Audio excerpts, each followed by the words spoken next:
of them.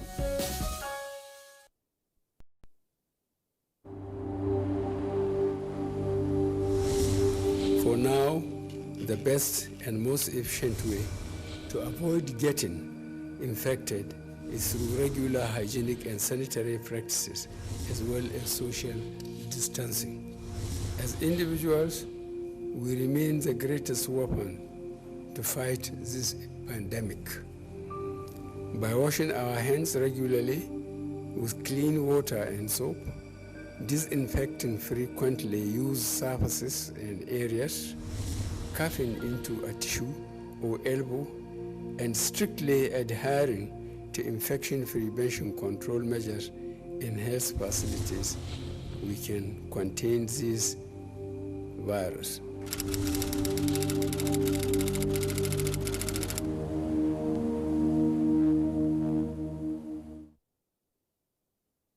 The One-Stop Information Center.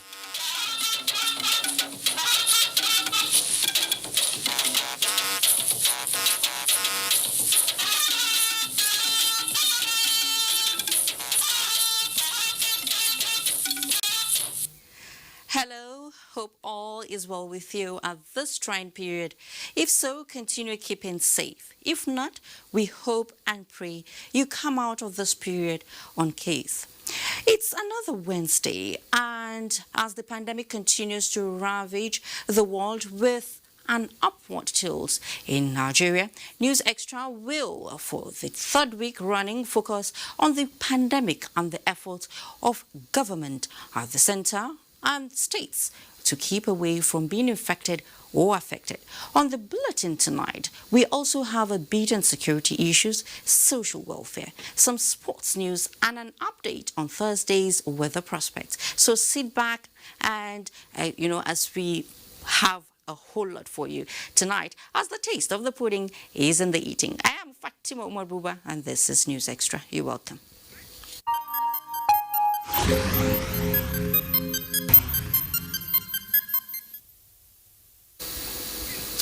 In the last 24 hours, 30 new cases of COVID-19 have been reported as follows: 25 in Lagos, 2 in FCT, 1 in Kano, 1 in Akwa Ibom, and 1 in Edo. The total number of confirmed cases in Nigeria now stands at 373. 99 have been discharged with 11 deaths.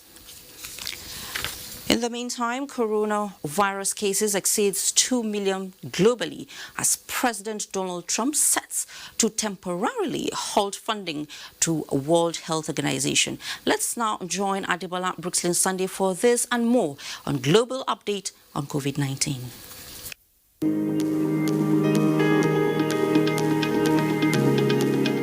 It's nice that you're joining me on this segment of the news.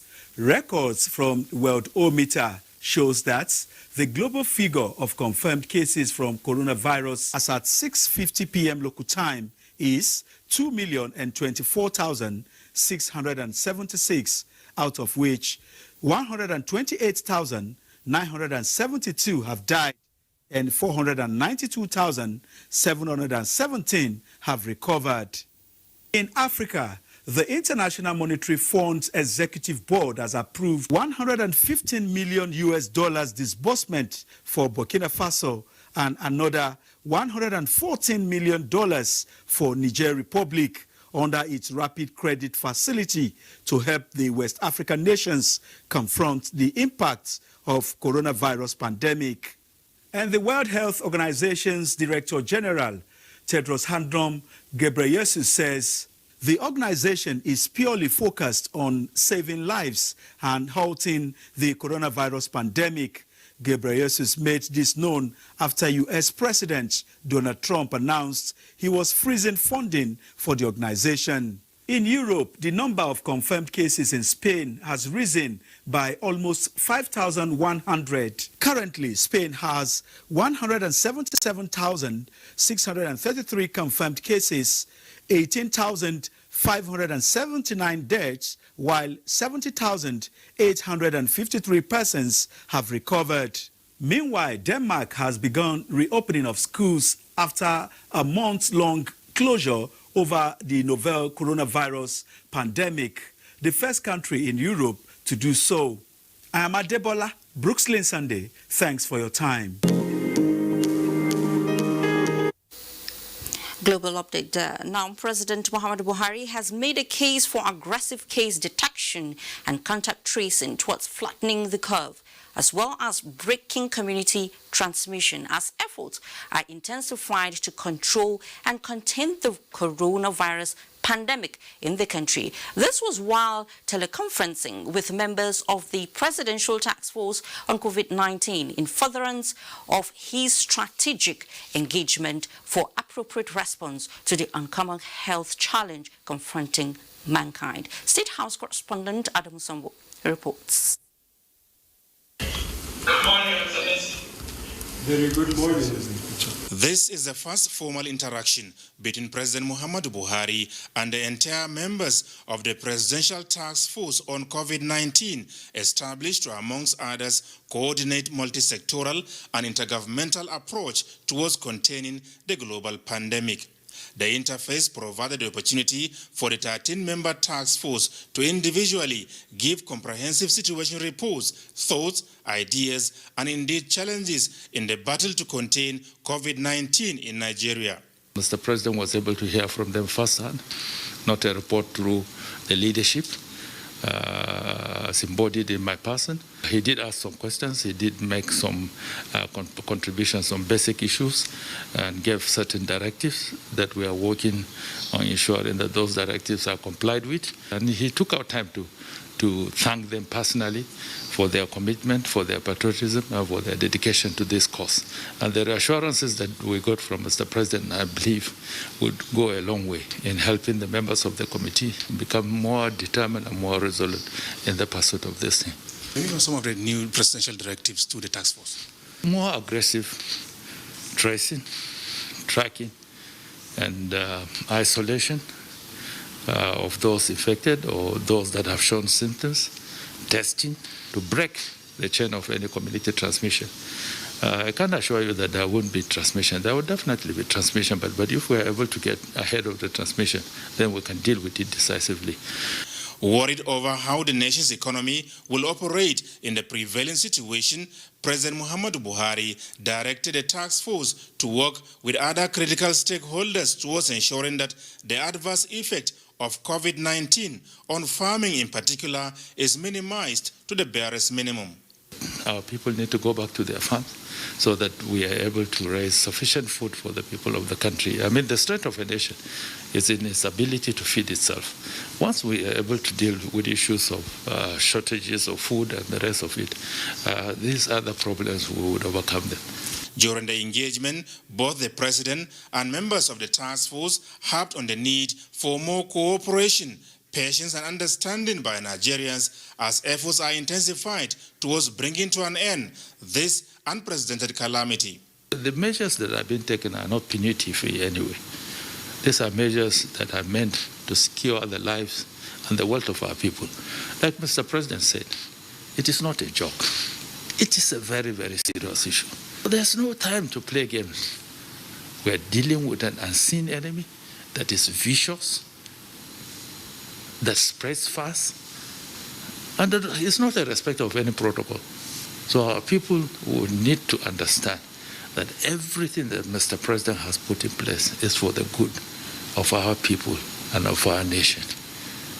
And collectively, I believe, if we cooperate with the government and the processes and the protocols that have been put in place, I can assure you that we will be able to break the transmission and flatten the curve. The chairman of the Presidential Task Force on COVID-19, Boss Mustafa, said although adequate preparations have been made for the worst-case scenario at the instance of President Muhammadu Buhari, looking at situations in other parts of the world, it is the President's prayer that such facilities are never put to use for the coronavirus pandemic. From the State House, Adamu Sambu, NTA News. And as Nigeria takes drastic measures to contain the spread of coronavirus, the Buhari administration has been mindful of reducing the toll such drastic measures could have on poor and vulnerable Nigerians. The good news is that there is a plan to incorporate more citizens that will benefit from the palliatives in the coming days. Humanitarian, who covered the day's briefing by the Presidential Task Force on COVID-19, now reports.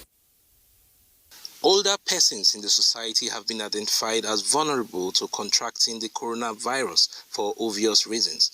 Most of them grapple with various health conditions that weaken the immune system. The Presidential Task Force on COVID-19 says this group of Nigerians is not forgotten in the distribution of palliatives to cushion the effects of the extended lockdown in affected states. The Presidential Task Force is fine-tuning the expansion of the palliatives for the poor, vulnerable, aged, and others as directed by the President. We shall reach out to all these groups very, very soon. Among other issues that dominated the day's briefing, the Presidential Task Force laid emphasis on usage of the face mask by Nigerians, saying this has become imperative to guard against contracting the coronavirus. It is critical that we learn how to properly put on the masks and take them off by their hands.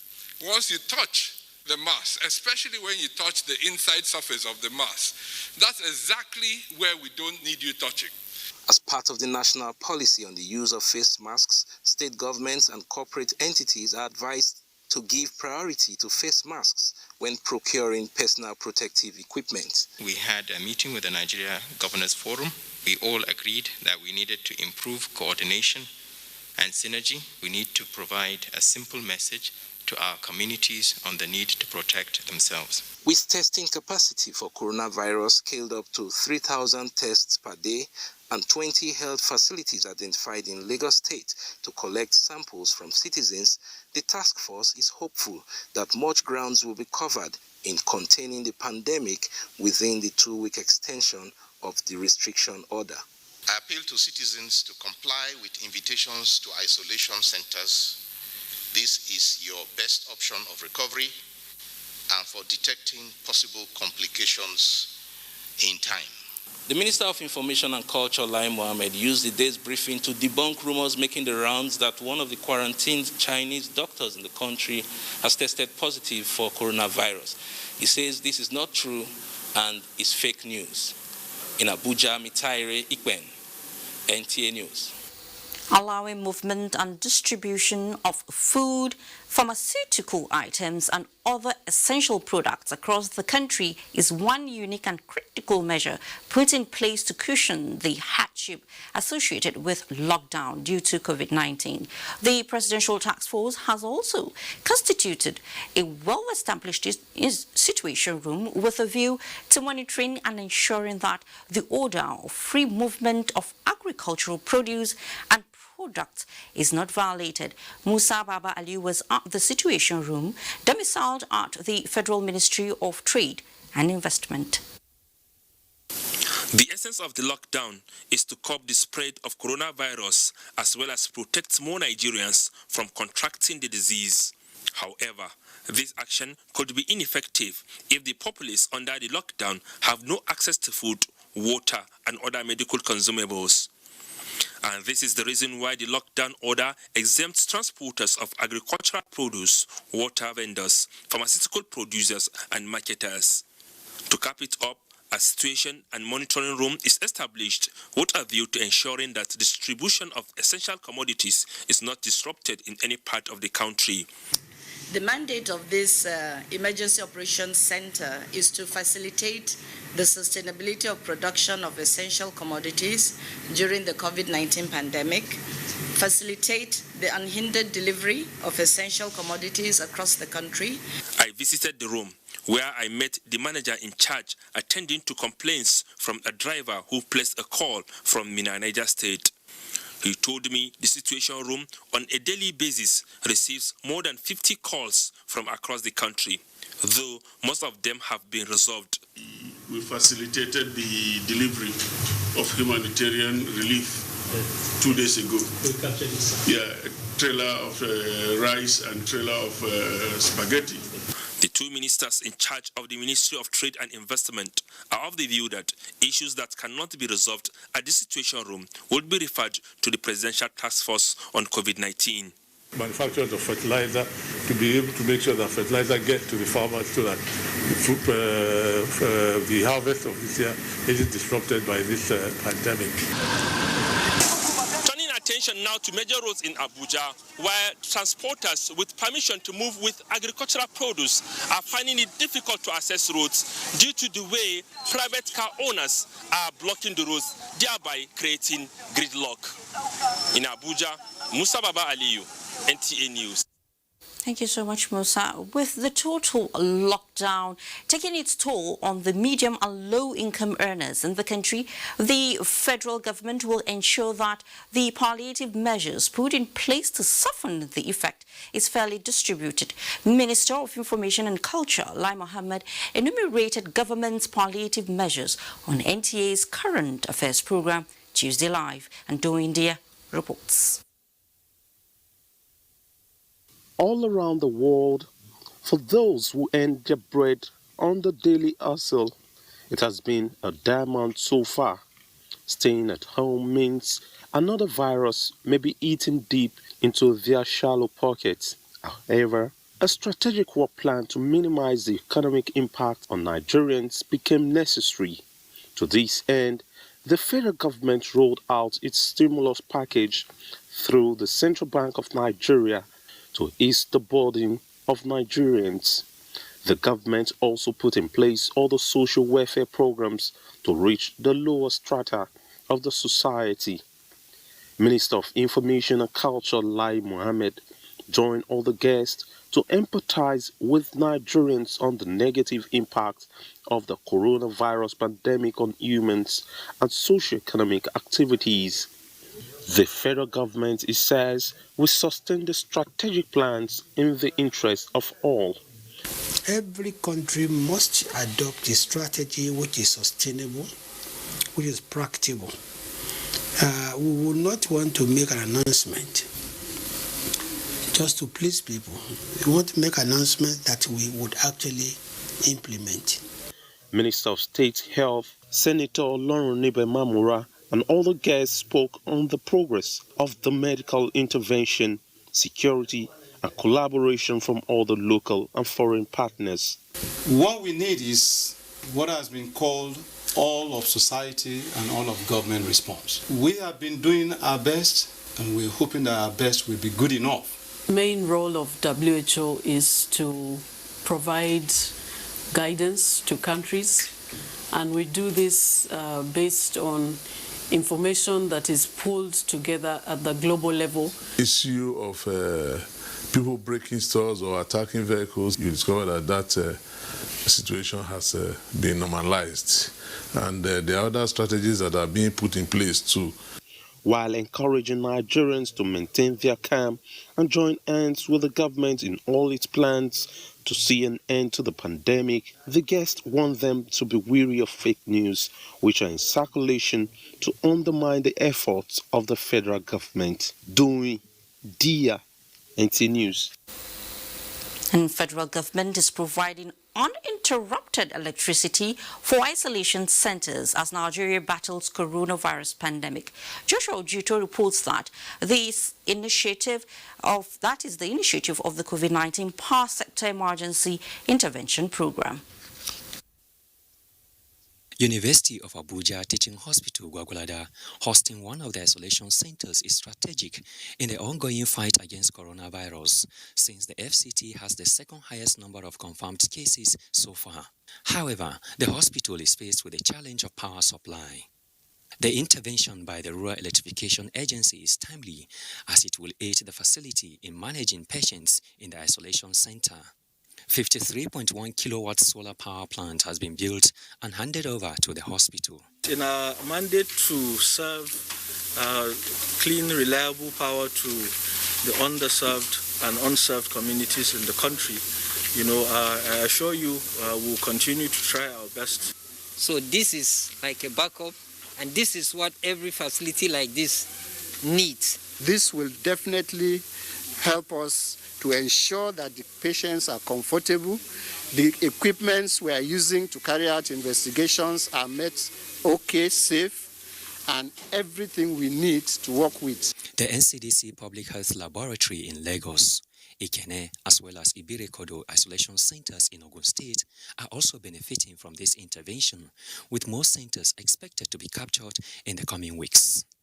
Implementing projects like these by the Rural Electrification Agency will help provide clean, safe, and reliable electricity to the isolation centers to enable health workers work effectively to defeat COVID-19 in Nigeria. In Abuja, Joshua Ojito, NTA News. Nice development there. Now, the Nigeria Governors Forum has commended federal government for the 14 days extension of lockdown in Lagos, Ogun, and the Federal Capital Territory as part of measures to curb the spread of coronavirus pandemic in the country. The position of the 36 states governors came to the fore during a maiden teleconferencing meeting between its chairman and Governor of Ekiti State, Kayode Fayemi, and President Muhammadu Buhari. Nabakar Usman Akwanga reports. The Nigerian Governors Forum told President Muhammadu Buhari that the extension of lockdown in the FCT, Lagos and Ogun states was timely and appropriate considering the impact of the ravaging scourge on the economy and social well-being of the people, but regretted the hardship faced by Nigerians. Chairman of the forum commended the testing strategy adopted by federal government and the comprehensive palliative measures put in place to assuage the plight of vulnerable persons during the lockdown and appealed for expansion of such programs to informal sector workers, especially the conditional cash transfer. Governor Fayemi says since the outbreak of COVID-19, the forum has met 4 times and constantly reviewed strategies by various states and applied peer mechanism, shared experiences and collectively adopted areas of successes for the good of Nigerians.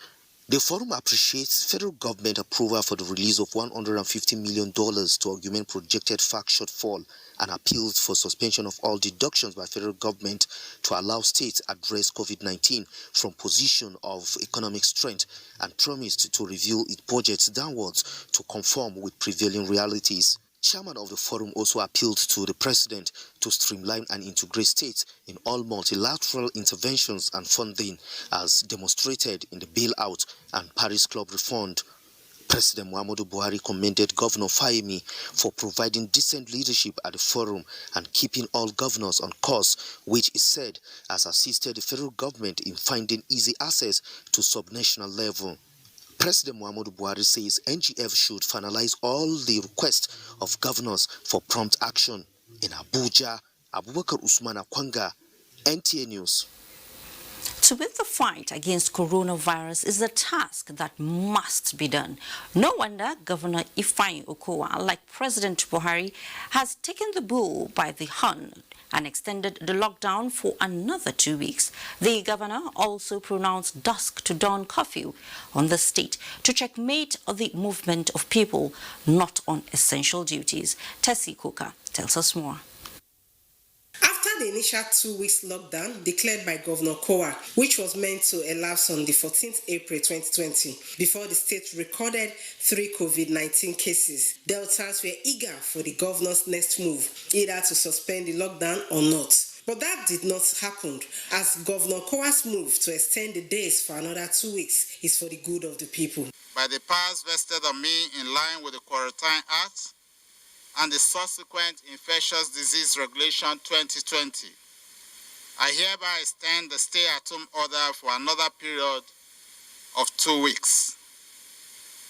We do know that this will cause some pain to our people, but it is for public good and for the interest of our health, and I want to urge all Deltans to please observe the stay-at-home order. Advise security agents on checkpoints to treat health workers who are in the front line to mitigate the pandemic and other essential duty workers with caution. The governor said the foodstuff in states food bank will be distributed to them evenly, irrespective of political or religious affiliations. To further curb the spread of the disease, the Delta State government is soon to commence the distributions of the face mask produced by the state to residents at no cost. In Asaba, Tessie, Coca, NTA News. In the meantime, the Inspector General of Police, Mohammed Adamu, has warned that tough consequences await members of the organized transport sector who continue to breach the existing restriction order by resorting to night travels, a development that has proven to be counterproductive as it undermines the efforts of the federal government in curbing the spread of the deadly COVID-19. Consequently, the IGP has directed commissioners of police to ensure full implementation of the restriction order, especially as it relates to night travels without being unmindful of categories of exempted persons and the fundamental human rights of Nigerians. In another development, President Muhammadu Buhari has congratulated British Prime Minister Boris Johnson following his discharge from hospital over COVID-19. A statement signed by the Special Advisor to the President on Media and Publicity, Femi Adesina, quoted a congratulatory letter dated April 14, 2020 to Mr. Johnson, where President Buhari said he received with great relief the news of the Prime Minister's discharge from hospital after being successfully treated for COVID-19, expressing delight on behalf of his family, the government and people of Nigeria over Mr. Boris Johnson's recovery. President Buhari also wished the Prime Minister full recovery and good health in the coming days. And matters arising from the impact of COVID-19 as we bring you the good, the bad, and the ugly, and a peep into some homes to see how families are flowing with the current tides. All these when we return. Please stay with us.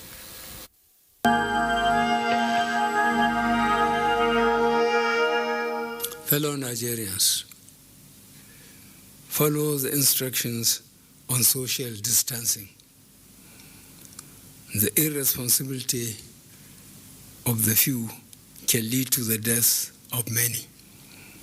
Your freedom ends where other people's rights begin. The security agencies have risen to the challenges posed by this unprecedented situation with gallantry, and I commend them. I urge them to continue to maintain utmost vigilance, firmness, as well as restraint in enforcing the restriction orders while not neglecting statutory security responsibilities.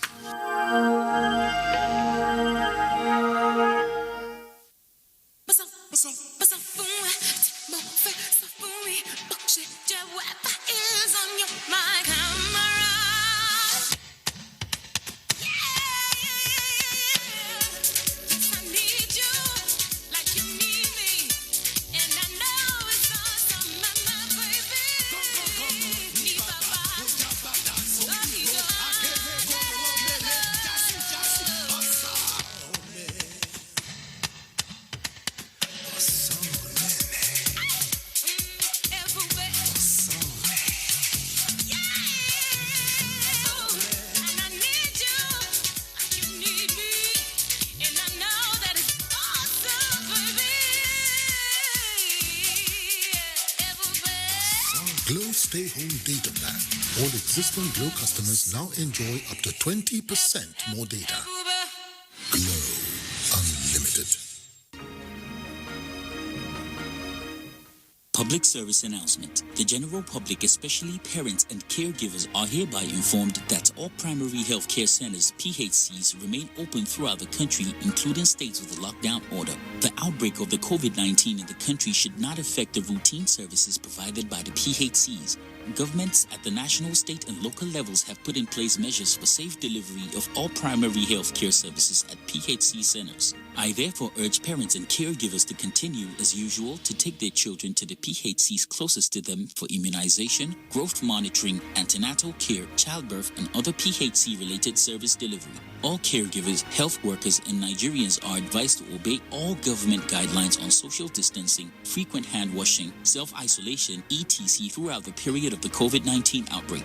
Dr. Faisal Shoaib, Executive Director, CEO, National Primary Healthcare Development Agency, announcer.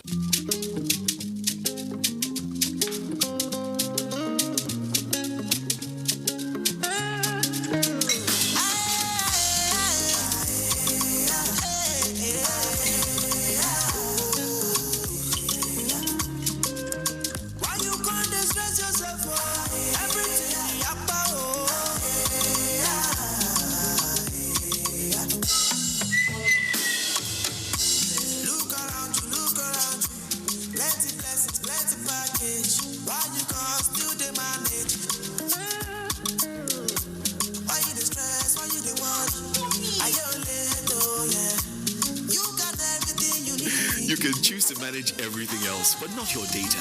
Get more out of life with the new Airtel data plans. Dial *141# today. Data is life. Airtel, the smartphone network. Power outages have become part of our lives, and life can be a nightmare without power. That's why, now more than ever, you need to take control of your life with Omaha Portables. The power output of every Omaha generator is exactly as stated in its power rating. As long as there's Omaha, your home will have the reliable power you thoroughly deserve. Omaha generator gives us peace of mind because it never fails us. Omaha Portable Generators, inspired by you.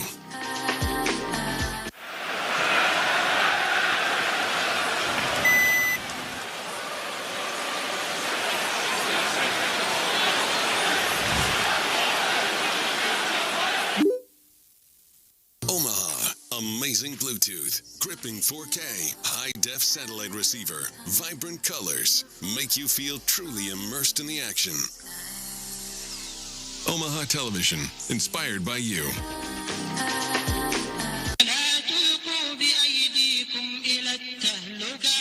Assalamu alaikum wa rahmatullahi ta'ala wa barakatuh. Dear brothers and sisters, in view of the COVID-19 pandemic we are currently challenged with, we at Al-Habibiyah Islamic Society enjoin all Muslims to adhere strictly to government directives geared towards stopping the spread of the virus. These measures include the stay-at-home order, washing of hands with soap and water, using hand sanitizers where water is not available, and other hygiene measures. We remind you all of the words of Allah in the Holy Quran, chapter 2, verse 195, which says, "And do not throw yourselves with your own hands into destruction."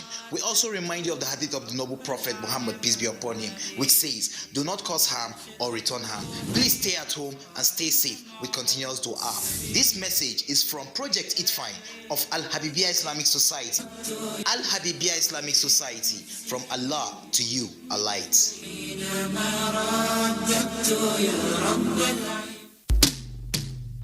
Happiness can be found in the little things, even in just one smile. Stay positive, stay home, and stay nourished. Mortina, share happiness. Good to have you back on News Extra. Another fourth night behind shut gates to wage a holistic war against COVID-19. Uncomfortable as it seems, the level of compliance is considerably okay at the city center of Abuja. And Mayor Ogidi's concern today is beyond the city center, but the satellite areas of the Federal Capital Territory. The Federal Capital Territory, Nigeria's second coronavirus hotspot, and the government is denying the virus fertile ground it needs to spread fast. The locking down of the 6 area councils in order to avoid citizens being knocked down by the virus on the street. Sirens loud enough and the empty streets give an even more telling signal of these unusual times. The clarion call is, stay at home to remain safe.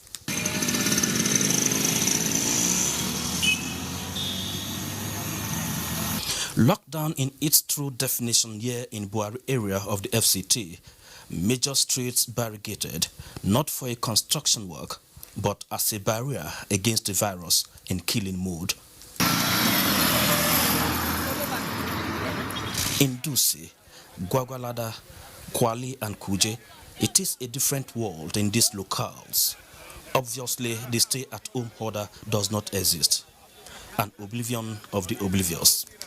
Traffic at its peak, many waiting for a drop to their destinations, while markets operating at optimal.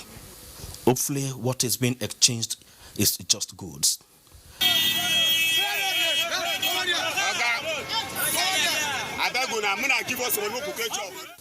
In Zuba, youths in their numbers along major roads making appeals for assistance as the lockdown bites harder.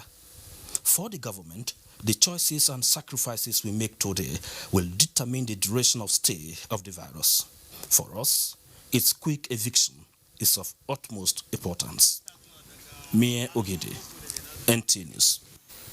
Well, you said it all there, Amir. Now, the fear of the spread of coronavirus in rural communities is one area that is of great concern to relevant authorities. As the number of infected persons continue to rise, there are some settlements with a nonchalant and carefree attitude towards it. And our roving camera captured one of such places, the Ruga City Gate in Abuja. Oinaya Kalu Oka will tell us more. Ruga City Gate community is located along the Umaru Musa Yaradua Express Road in Abuja. This densely populated slum is home to hundreds of people from different parts of the country. Living in shanties in an unsanitary condition, residents here are deprived of essential basic social facilities. With the spread of the coronavirus, little wonder the attitude of dwellers in these settlements. A visit to the home of the youth leader, Omar Abdullahi, gives a clear picture of what obtains here. Alam Omar Abdullahi is a 42-year-old man with 2 wives and 7 children living in this makeshift home. This is a typical setting of most homes in this Ruga City Gates. Besides his wives and children, Omar Abdullahi still accommodates other relations. Observing the basic measures against the spread of the virus seems like a mirage. Manage your life. Okay, this one where government say make people know they stay close to each other. How will they manage with only 2 rooms? How will they manage? So, how will do this is my family. How person don't want to leave the family. Anything where you come, just go manage your life, how you see your life. Hundreds of people live close to each other, with many sharing rooms, toilets, and bathrooms. In this settlement, there is no sight of a hand-washing facility. People shake hands indiscriminately, and social distancing not observed. They are not avoiding each other. We're supposed to avoid each other so that we live safe. All our hope is with God. We just hope only God. We don't feel how we will do. If you deal with your family in the house, we are frustrated. They will always trouble you. Daddy give us food, mommy had this. We don't stay at home. So we live with better day where people gather, so that we'll hear some information what is going on. Maybe it's because this place is a local area. Although some people are aware of COVID-19, but many are nonchalant about its danger. Yes, we are afraid because if somebody affect that virus, we are in danger. In Ruga City Gate settlement, everyone is going about their businesses with a carefree attitude. The need for more awareness campaign by the government in this place, many believe, is urgent, as a stitch in time saves 9. Uinaya Kalu Oka, NTA News. Sure, the station time saves 9. And as part of efforts to strengthen enforcement on the containment of coronavirus pandemic in Ondo State, the state government has imposed a curfew from 7 p.m. to 7 a.m. indefinitely to resist community transmission. The state government also directed that any offender of interstate point of entry order, among other measures, be prosecuted. Olajide Bello, who monitored level of compliance in the state capital, reports that members of the public have been reacting to the government's decision in curtailing the spread of the virus. Announcing imposition of the curfew, Governor Oluwarotimi Akeredolu, who described the new case as tragic and unfortunate, having been linked to a medical practitioner who in the line of duty contracted the virus from the index case, said the curfew is intended to manage community transmission of the disease in the state. It is clear from this particular case that unlike the previous two, which were conveyed from outside the state, the current case is within a state. This has a tendency towards community transmission. The governor frowned at what he called carefree attitude of some people by disregarding various preventive measures put in place by government in curtailing the spread of the virus, saying government will take some decisive measures to enforce compliance. Arrest and detention of individuals found to have breached government directives on restriction of movement of persons and goods. In the meantime, mixed reactions trail the imposition of the curfew, as some described the development as a constraint to their means of livelihood, while others viewed it as a welcome development. I'm not Kadama, understand? It still affects me. Before, I used to gather like 3,000 before. For now, it's very difficult to me. I say I'll just win my living for a day. Then when I start by 7 a.m., I close by 6 p.m. You understand? So it's not affecting me. Patrol of the various boundaries of the state with neighboring states have been strengthened as adequate records of those entering the state are being taken to facilitate easy tracing while vehicular movements are restricted. However, stakeholders have called on government to heighten its enforcement at the state entry points to check illegal movement. This morning, some commercial vehicles from Ibadan entered Akure, loaded and went back. Government should pay more attention to the borders. Shops and markets, especially in Akure and other major towns, remain closed to business in line with government directive. However, makeshift markets have sprung up within the metropolis to serve as alternatives. From Akure, Olajide Bello, NTA News. And from Akure, we'll take you to Gombe, where the Gombe state government has procured the polymerase chain reaction PCR machine for the setting up of a test center in Gombe as part of the precautionary measures against the spread of the coronavirus pandemic in the state. Governor Mohammed Inuwa Yahaya revealed this in a statewide broadcast on the fight against the coronavirus pandemic. And Emmanuel Akila has the report. The statewide broadcast by Governor Mohammed Inuwa Yahaya reviewed the measures put in place by the state government to stop the spread of the coronavirus to Gombe State and the performance of the state task force on COVID-19. Gombe State still remains a zero case status, and we pray and hope that the situation remains so. The governor confirmed that the state task force on COVID-19 has prepared the state for any eventualities. The task force has succeeded in achieving the following. 1. It has identified and prepared 3 centers for isolating COVID-19 patients. A PCR machine has been procured, and we are currently engaging the National Center for Disease Control with a view to obtaining the requisite accreditation.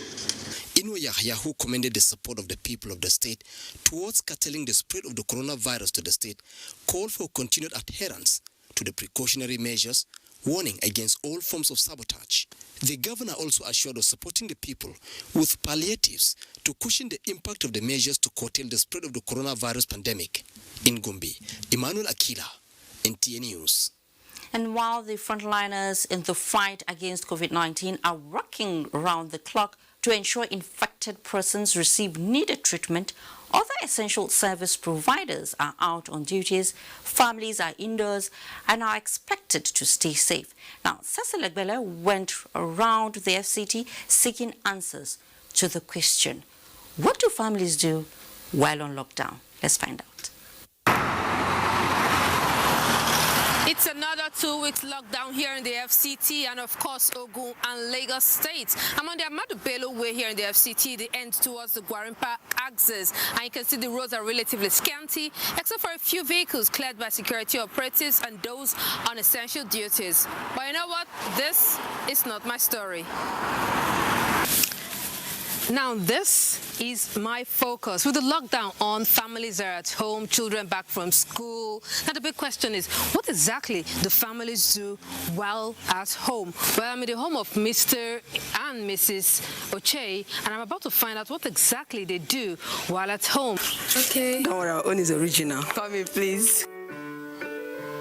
So what I have done is they still do their normal private lessons with their private teacher. So we have time for that between 11 and 2 p.m. So we use Zoom to do that. In the evening, we do family prayer. Then, of course, everybody is out in the field, in the compound here. Then we come back inside for dinner and, yeah. Oh, God, let them please find the cure for coronavirus. I want to go to school and see my friends again.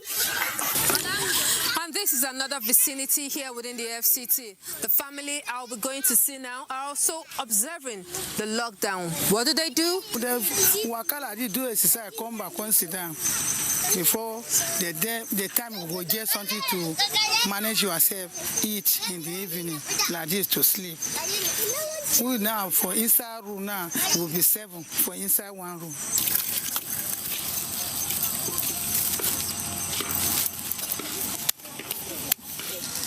Well, that's the story of another household observing the lockdown here in the FCT. Tales of two different families, you may say.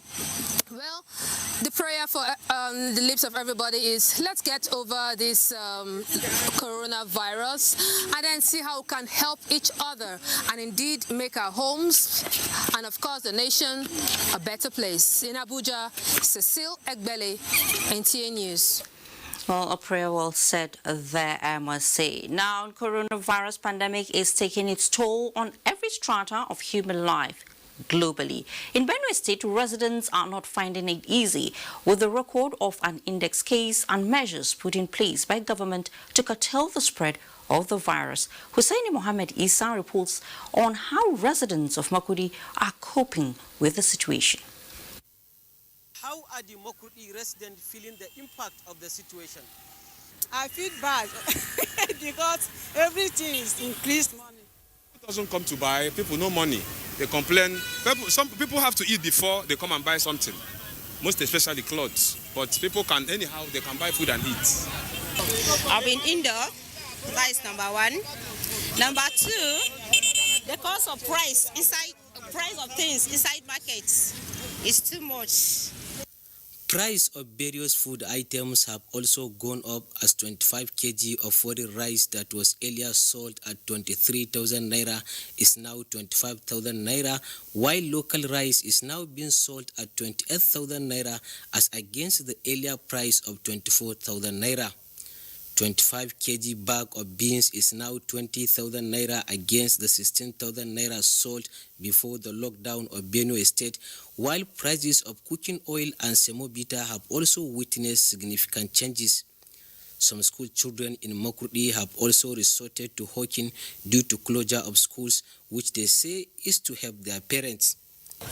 I need to help my mom because of this coronavirus. She's not able to do anything.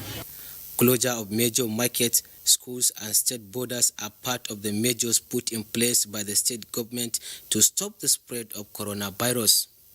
In Makurdi, Hussaini Mohammed Isa, NTA News. While the conditional cash transfer was being rolled out to poor and vulnerable groups in the country, many Nigerians are wondering what becomes of the teeming youths who constitute a large population. Well, today, youths are also having a share of the palliative measures with the commencement of cash disbursement under the Youth Employment and Social Support Operation YESO, another social investment program of the federal government. Omar Basi Edet captured the exercise in Cross River State. The YESO program is one of the social intervention programs of the federal government in collaboration with the Cross River State government. Beneficiaries constitute youths who are skilled or semi-skilled in various vocations and are persons who depend largely on daily work for livelihood. I use it and support for my business. I also thank the federal government for making this opportunity coming to the commonest person in the locality. Cross River State government says the palliative is part of efforts to protect the livelihood of the citizenry while also protecting lives through social restrictions. We have about 10,000 beneficiaries across the state. Every community has its own vulnerability index. Head of Operations Yeso, Francis Otu, says the 18 local government areas of Cross River State would be captured. It was also an opportunity to sensitize the people on the prevention of coronavirus with free nose masks distributed.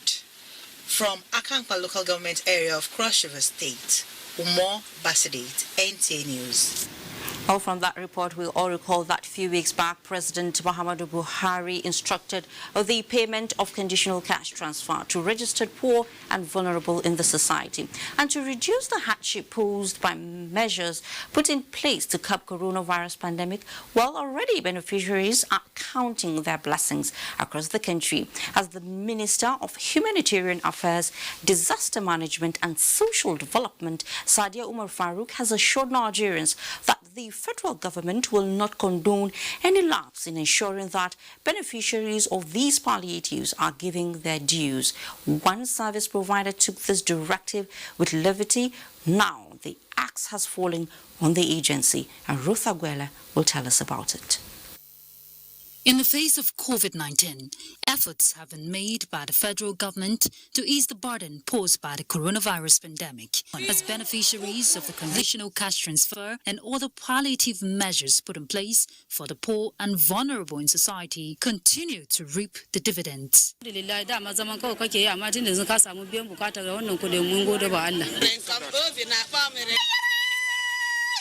In matching words with action and ensuring that nothing is lagging behind, the Ministry of Humanitarian Affairs, Disaster Management and Social Development recently terminated a contract of a payment service provider who defaulted in line with its contractual agreement. So we felt it is unfair to the beneficiaries to keep prolonging this process while others are benefiting. The process has been triggered using the World Bank processes and guidelines, and we have decided to use the existing payment service providers that are already in the program and they have the capacity to deliver.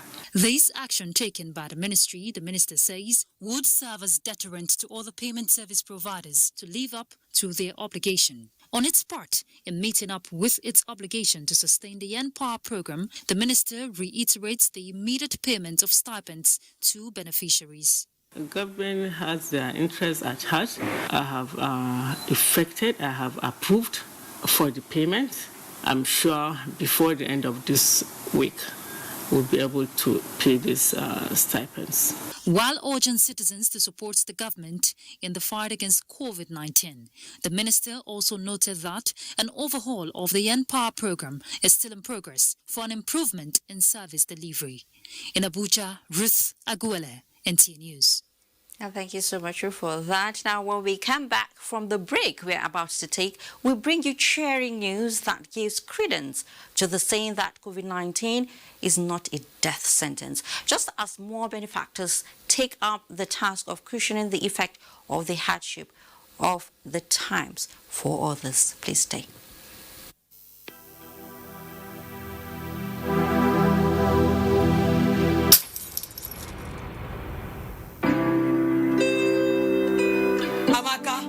Àní kí ló ṣẹlẹ̀? Sọ́n tó ṣẹlẹ̀ fún mi. I just want to be alone and free me, oh. I will not leave my house. They did what? Lady, I don't know what to do. I don't know. My way. Mama, what's What's happening? What's happening? Follow my law. Reach where we did today. So but this is my husband's house. Everybody they try. We dey catch feelings. We dey cry. Life is sweet if you try. If you do better thing, you go drive. Mama.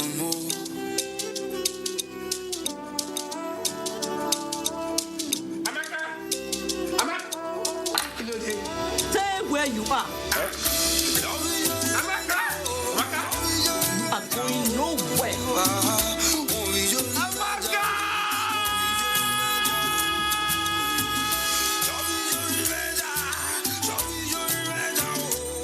For blockbuster movies like this, series and much more, download the NTA TV app. Mr. Announcer, you know tell them say this film is still there on top of fire. And you say me, we still the shoot, so. So while we finish up this movie, you can download the NTA TV app and watch movies like this and many more. No subscription or free access. Joe, give me pattern. What be showing me, Johnny? Download the NTA TV app from Apple and Android Play Store. Enjoy for 7 days data free. NTA TV by Airtel, the smartphone network. Awesome screen, awesome camera, long-lasting battery life. Awesome screen, awesome camera, long-lasting battery life. Awesome screen, awesome camera, long-lasting battery life. Awesome screen, awesome camera, long-lasting battery life. Awesome screen, awesome camera, awesome screen, awesome camera. Long-lasting battery. Awesome screen, awesome camera. Long-lasting battery life. What we are really cultivating here is a better future for all Nigerian women, and it's not always easy. Panadol Extra relieves headache, backache, joint pain, toothache, and menstrual pain. The pain is worth it. Your hogs are a comfy place for dropping in, for lazing around, and hanging out. So we've designed our hugs to be just as comfy, with a soup-absorbent cord to lock wetness away, and the soft, flexible waistband. Our most comfortable diaper keeps baby comfy at every angle. We'll never stop finding new ways to hug more like you. Huggies, your hugs inspire ours. There's something every mother has. It's something like a sixth sense, like knowing exactly when her baby's in danger. It doesn't matter where she is or what she's doing. She carries her family in her heart always and knows when all is not well, even when it appears like she might be wrong. A mother's instincts are hardly ever wrong.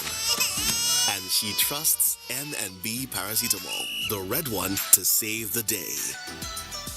With fast-acting and effective M&B Paracetamol tablet, the red one, and its pleasant-tasting pineapple flavor syrup, she sends aches and pains far away from her family.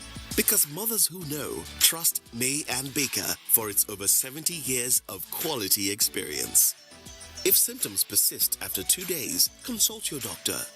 M&B Paracetamol. Pain can't stop you.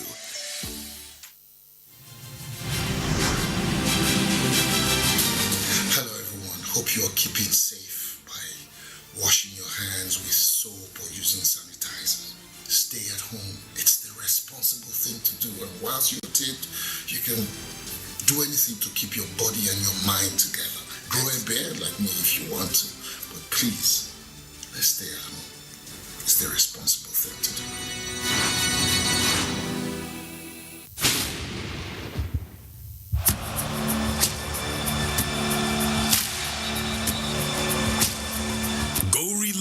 On GoTV.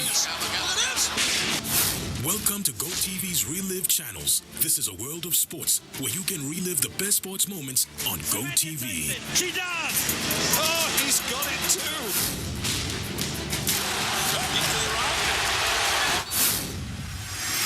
Oh, they've got another one! Oh, see! Really is their night in town! Go relive the most epic stories in sports on GoTV from our Relive channels on SuperSport on GoTV. GoTV. Live it, love it. It is always great to know you're still with us on News Extra. The Federal Capital Territory Administration has announced the discharge of new 9 COVID-19 patients as at 5:50 in the morning of 15th of April 2020. The FCT administration is also urging residents to continue to obey the stay-at-home directive as well as adhering to all laid down precautionary measures. You know, the word quarantine is one word most people don't want to hear at this time. Talk of experiencing it. But hey, if you have to go through the experience and you come out testing negative for coronavirus, I guess it will call for, a celebration. Well, the Niger State government has just discharged 27 persons from one of its quarantine centers in Minna, the state capital. And Suleiman Kodogi reports that their discharge was confirmed by the State Commissioner for Health. It would be recalled that the Niger State government last week Monday placed 27 persons on quarantine following their contact with a suspected man that came back from Lagos. The decision of the state government followed the signal received from the family members of the suspect for fear of the unknown.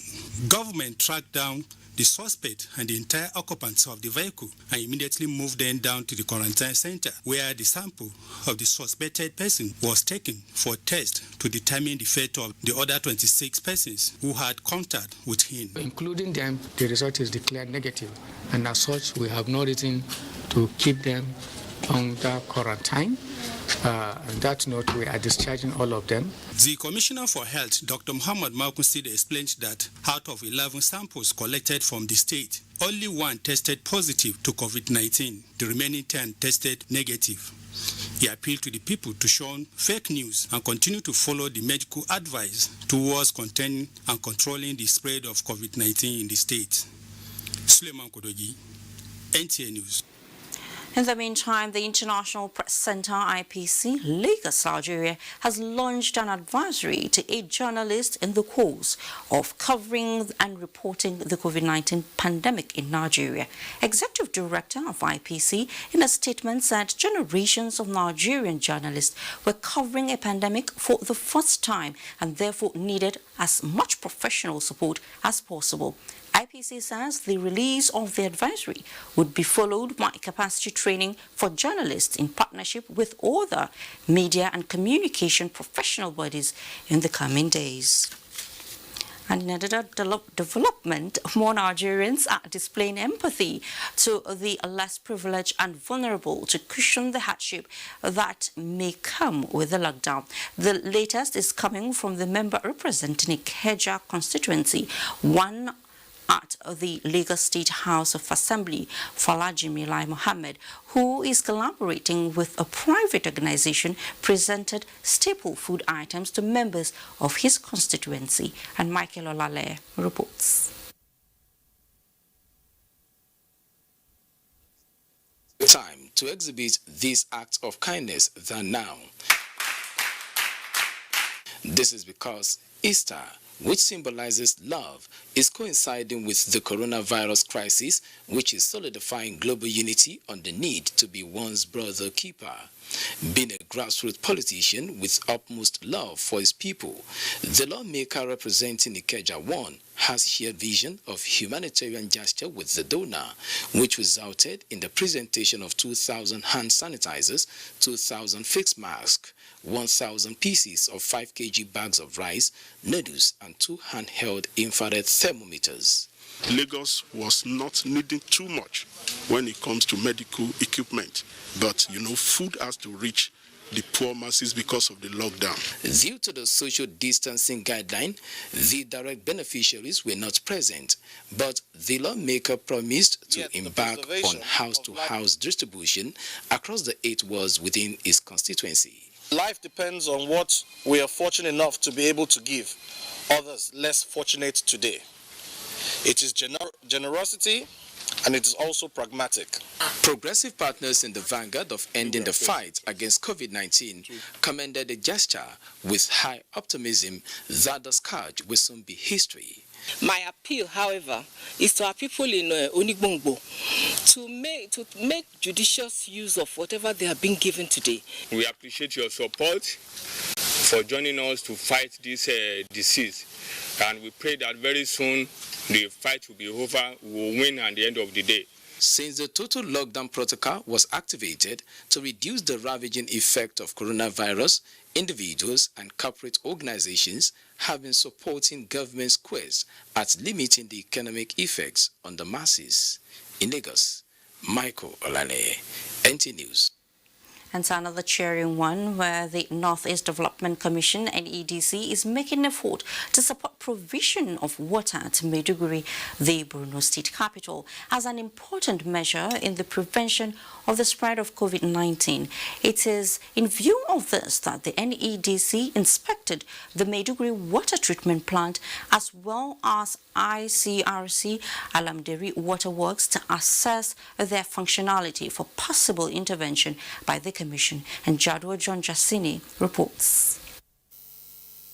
As part of preventive measures enlisted by the World Health Organization towards minimizing the spread of COVID-19 across the globe, hand washing with soap and running water has been identified as one of the best practice. It is in the light of this that the NEDC Managing Director visited major water distribution points in Maiduguri to ensure that people get access to adequate water supply. While conducting round the Maiduguri water treatment plant by the Commissioner of Water Resources, Engineer Tijani Agoni Alkali, the Managing Director was confronted with a lot of challenges, marring smooth operations of the plant, where management appealed for intervention from the Commission. The 67 cubic meter underground water reservoir, pumping station, chemical stores, as well as the powerhouse of the plant were all inspected by Dr. Mohammed Goni Alkali. In the meantime, ICRC Alamderi Water Treatment has its own challenges of failing to pump the expected 9 million liters of water per day beyond 3 kilometers of primary level. We are checking this not only here in Borno State, but across all the nurses. You see that water is adequately available. I've mentioned some of the gaps they have here, so we can look at those gaps and see what can be done immediately. NEDC and the Ministry of Water Resources has reaffirmed their determination to ensure that adequate water is provided, especially in this critical time. In Maiduguri, Jadwa John Jesini, NTA News. You know, at challenging times like this, all hands must be on deck to fight a common enemy. That is why the National Lottery Trust Fund is playing its part in the fight against COVID-19 by donating an isolation center to the Daura General Hospital to save lives and provide standard healthcare services to the people. Abdul Malik Hassan reports. The donated COVID-19 isolation and treatment center, which accommodates 5 patients, is well equipped to treat suspected COVID-19 cases. Minister of Special Duties and Intergovernmental Affairs, George Akume, urged people to comply with the stay-at-home directive and other safety measures in order to curtail the spread of the pandemic. Let us keep to that, because experience all over the world has shown that lockdown is working. Katsina State Governor Aminu Bello Masari, while receiving the facility, says his government is committed towards ensuring proper management of the equipment for the benefit of the people. The Executive Secretary, National Lottery Trust Fund, Bello Megari, says the intervention is aimed at saving lives of people and other frontline workers. The essence of our intervention, Your Excellency, is to deliver a world-class intensive care facility, well equipped with ventilators and personal protective gears, now urgently required to protect our healthcare professionals working on the front line to deliver excellent care to our people. Bello Megari also promised his organization's determination towards extending the intervention to other parts of Nigeria. In Katsina, Abdul Malik Hassan, NTA News. And the global economy is reeling from closures as a result of COVID-19, with the International Monetary Fund observing that the world may step into one of the worst recessions.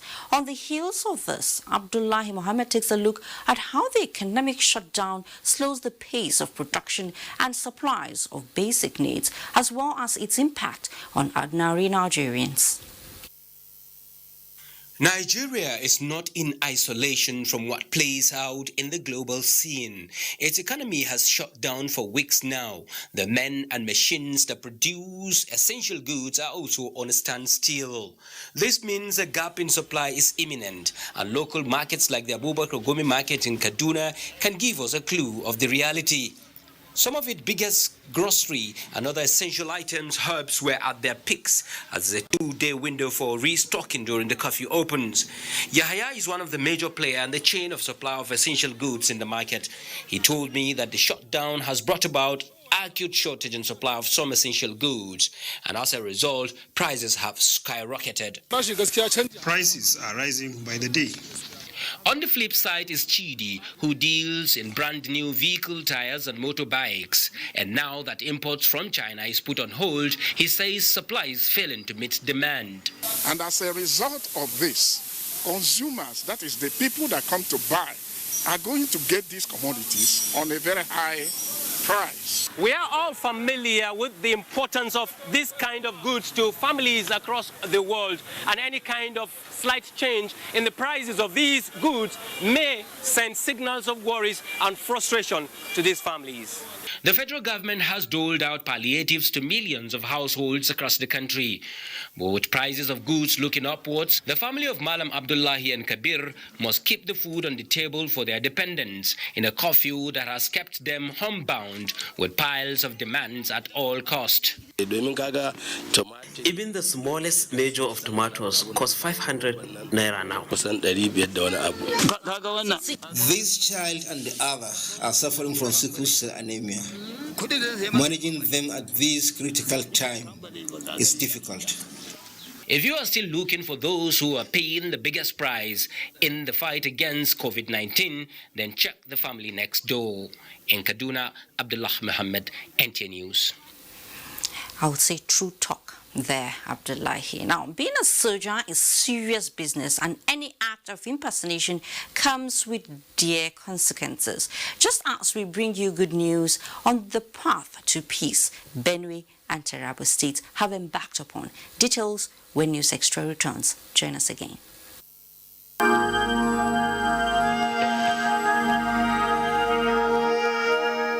Today, the cessation of movement, physical distancing measures, and the prohibition of mass gatherings remain the most efficient and effective way of reducing the transmission of the virus.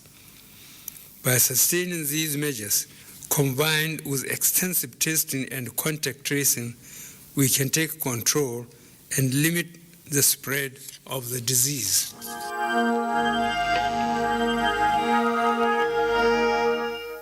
I just don't understand this coronavirus thing. Is it real? See, coronavirus, known as COVID-19, it's a global problem and has killed thousands of people in China, Italy, Spain, UK, US, and other countries around the world. Okay. Now, why are they saying that we should stay home? Because if you go outside and get in contact with someone who is infected, you become infected and then come back home, affect your family. That's how it happens in other countries.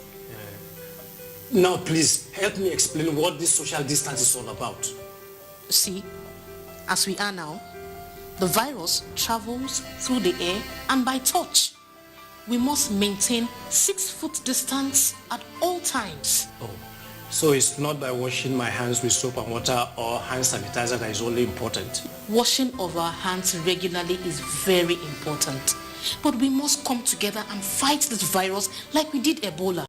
It is our responsibility to each other.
live in Lagos.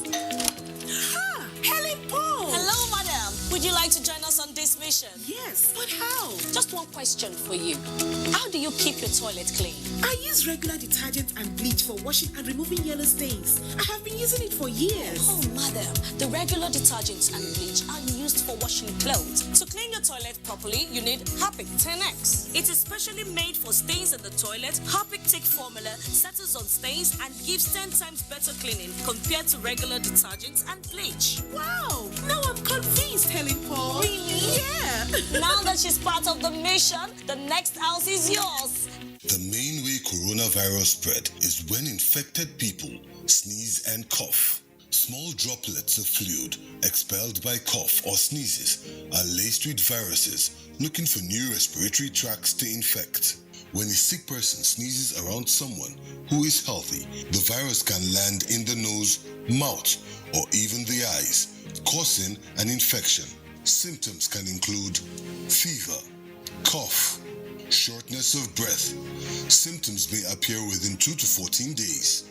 Seek medical advice if you develop symptoms and have been in close contact with a person known to have COVID-19, or if you live or have recently been in an area with ongoing spread of COVID-19. This message is brought to you by the Nigerian Television Authority, NTA, Africa's largest television network. Thanks for staying. Lagos and Ogun State, as well as the Federal Capital Territory, are the trio under lockdown, where people are expected to stay indoors due to the coronavirus. But some of the inhabitants of the FCT are defying this presidential order in the name of keeping fit. And Adebola Brooksland Sunday visited some of the areas where such activities are taking place in the FCT.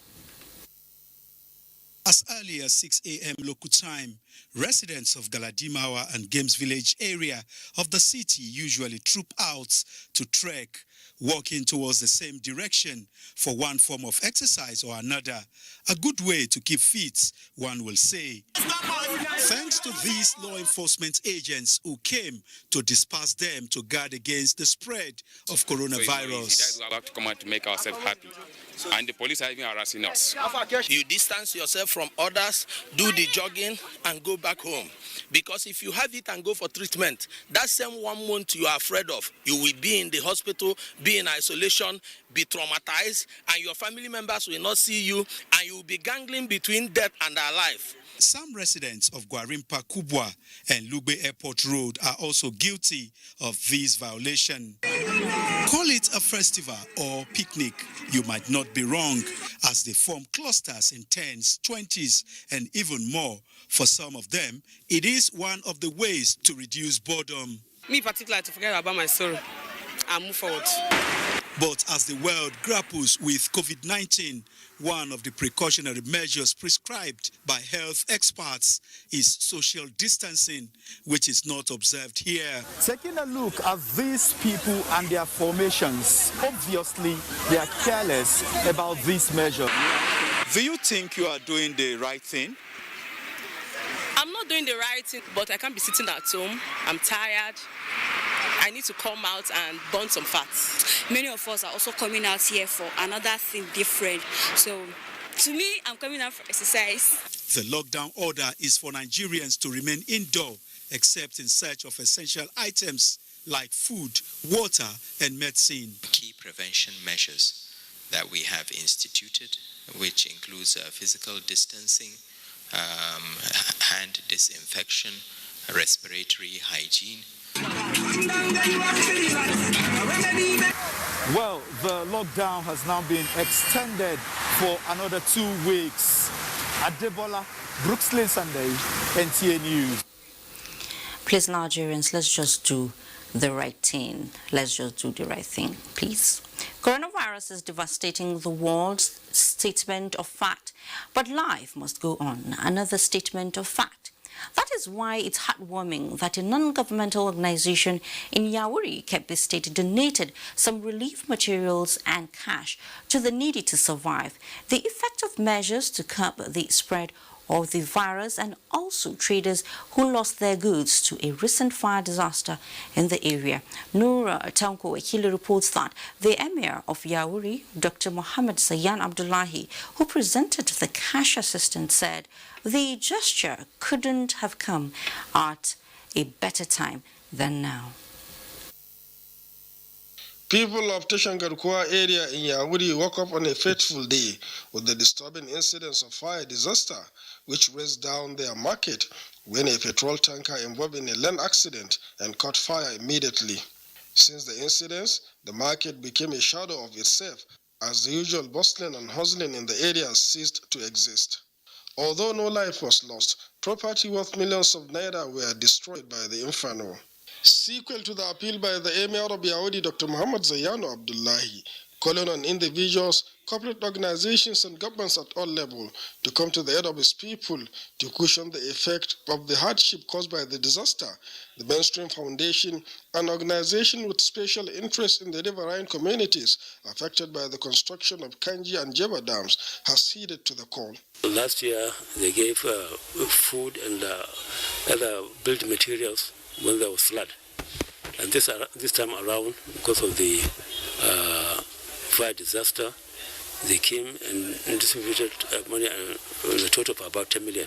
Some of the beneficiaries commended the gesture and promised to use the support judiciously and appealed to Yauri Local Government Council and Kebbi State Government to construct shops for them, which will also serve as a source of revenue generation. The way how he helped us, he gave us all this kind of support, we are very happy. That money is very great. It is going to help these people to continue with their business. With this development, some of the victims have started erecting temporary structures to start up their businesses. In Birnin Kebbi, Noura Tanko Wakili, NTA News. As the nation grapples with the economic impact of COVID-19, some property owners at the popular Dugbe market in Ibadan are counting their losses following a devastating inferno that gutted the market. And Dayo Ogunshola has the details. NTA News got to the scene of the incident, which is at Dugbe Alawo, one of the popular markets in Ibadan. Combined teams of men of fire service have succeeded in subduing the rampaging inferno, even though a lot of property has been destroyed. NTA News gathered that as part from partition operation by one of the shop owners ignited the inferno, all individual efforts at putting out the inferno yielded no result. There is one man trying to do one thing or the other inside the shop, and the weather that the man called to help him to repair something inside the shop. But unfortunately, when the man tried to weld in something, it just catch fire. When we saw flame and smoke flying in the air, so we had to branch and trace the source of the fire. That's how we got here. I only want to appeal that when fire started at the initial stage, despite the fact you are trying your own personal effort, you should try as much as possible to call fire service on time. Victims, including the owner of this car, who only visited the market to make purchases, could not come to terms with the sad reality. Security agencies, especially officers of Nigerian Police Force, were on ground to maintain law and order, especially to prevent some criminally minded people from looting property. In Ibadan, Dayo Ogunshola, NTA News. A very unfortunate incident there.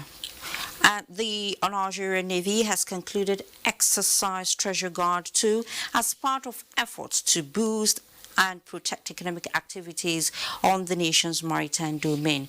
And Dotun Ogunyemi reports that the 3-day exercise is also to build more confidence in the operations of seafarers calling out the nation's seaports.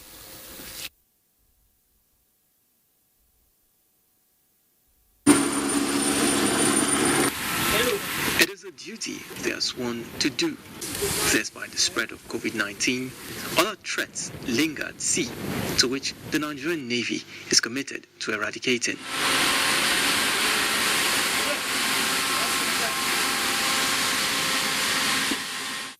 Exercise Treasure Guard 2 is putting a step ahead of illegal vessel operators who are in the habit of switching off their automatic identification system to evade arrest. We've been prepared for this exercise for over 3 months, because we've had series of coordinating conferences with international partners as well as with maritime law enforcement agencies. So the cancellation of the Obangame Express did not really have any adverse impact on our preparations. Exercises such as rescue operations, visit, board, search and seizure, gunnery and fleet maneuvers were staged.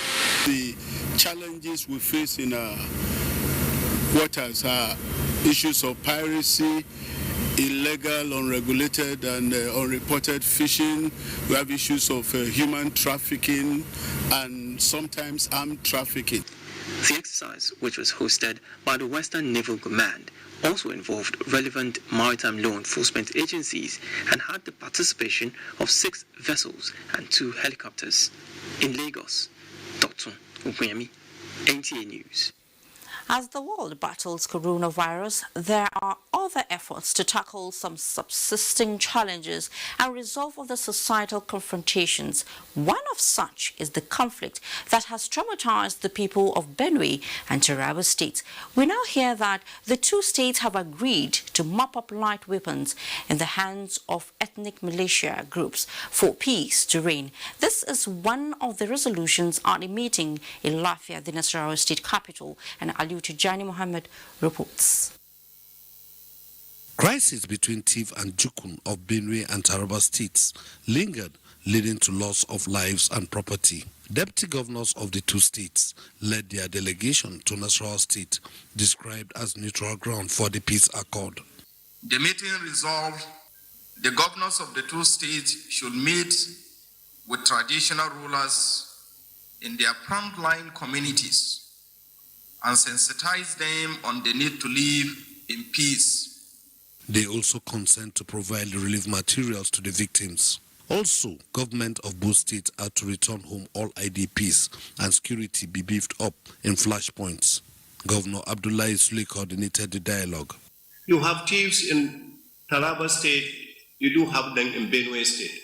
But each one of them, let them see the 2 states as their homes. Let them not consider a situation where once we have a problem, we run to where we have majority of our people. If we continue to do that, we will not solve these problems. Traditional rulers at the meeting say it is fruitful towards achieving peace and harmony. In Lafia, Ali Tijani Mohammed, NTA News. Trust us not to wind up without taking you to the world of sports, and when we come back together, we'll round things up nicely.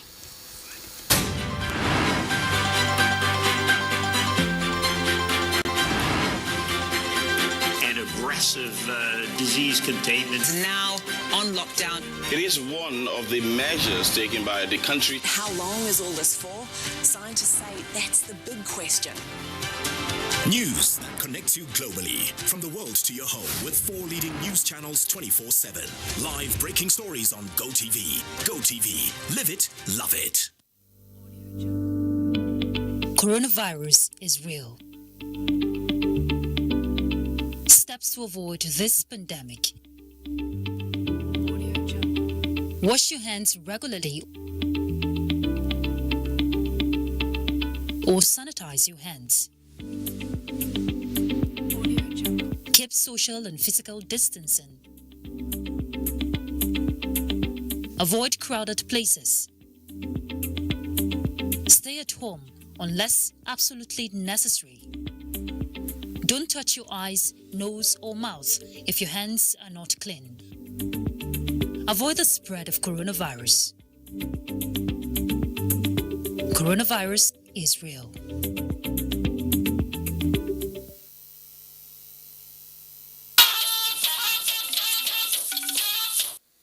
You're welcome. Sports administrators see brighter days after COVID-19, and Kene Ima Abduke brings us details and more on Sports Update. Good news for Nigeria's sport. Despite coronavirus pandemic, a certificated national battle against coronavirus, sports administrators have called on stakeholders to remain hopeful of brighter days ahead. Some respondents in Abuja believe that various federations will regain the losses of the period, even as they advocate sustenance of measures against the pandemic. as a federation, we are talking and thinking and planning on ways that we can raise some funds and support some of them, maybe through their coaches or where they play and clubs. You know, we're going to be doing that from the local areas where they play. To quickly go back to our status, we've already qualified for the Olympics, though we still have some slots of qualification to participate. That is the most important and immediate thing to face immediately after the COVID-19. In football, fans are urging Super Eagles technical advisor Gennett Roll to accept the conditions put forward by the Nigerian Football Federation, NFF, in the wake of a possible renewal of his contract for the good of the national team as well as grassroots development. He's supposed to stay in the country so that he can train the people and they can work. When they pay him in Naira, even when dollar is fluctuating, it won't have any impact on our economy. Well, thank you so much, Kenneth, for the sports package. And with that, we conclude News Extra for tonight. Thank you so much for watching. I am Fatima Morbuba. Please stay safe.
This is the network service of the NTA.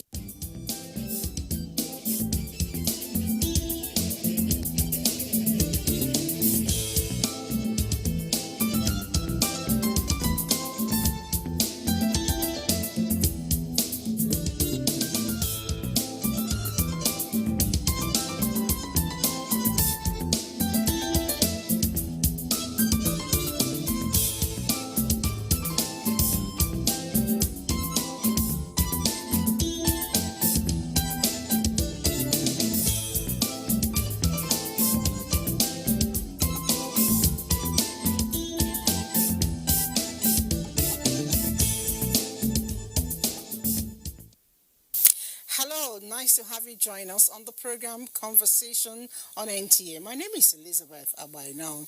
Today is the 15th day in the month of April 2020. Why do I pick on the day? Because for us, every day we count numbers, not just by the calendar. We count numbers by number of cases, across the world, within our own country, Nigeria, those who have COVID-19 tested positive. We also count with heavy hearts those who have gone beyond as a result of this, which is why we can never get enough talk on COVID-19, especially how to prevent the spread. Well, today on Conversation, I have women who are well vested in their various areas to speak on this topic, as well as the implication of our lockdown. Join me as I welcome our own very own family of the house, a friend of the house, Dr. Kechi Obago. Nice to have you. Always a pleasure to be here. It's our pleasure, really. You look resplendent. I don't think you're bothered at all by what's happening. Well, you will hear me when we talk, and you will know whether I am or not. I know. And we have a Chief Nursing Officer here with us in the person of Mrs. Ruth Husseini. Thank you. Nice having me. Good morning. All right. So before we continue this discussion, you know what we do here. We take a break. When we come back, we kick it off right away.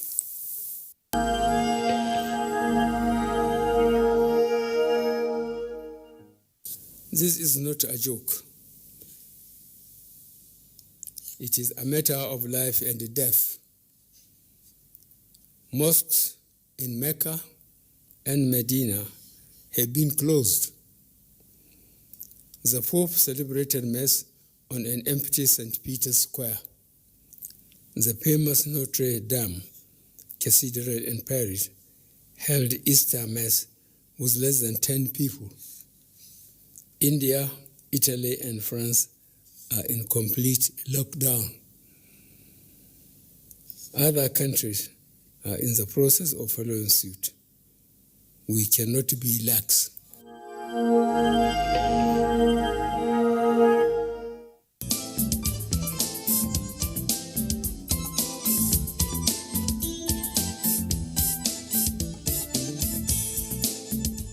All right, we just saw a little bit of what the Mecca, the Medina looks like, and of course the Vatican, a place that used to be, full of life, full of activity, is, if I say virtually empty, it will look as if I'm exaggerating. It is empty.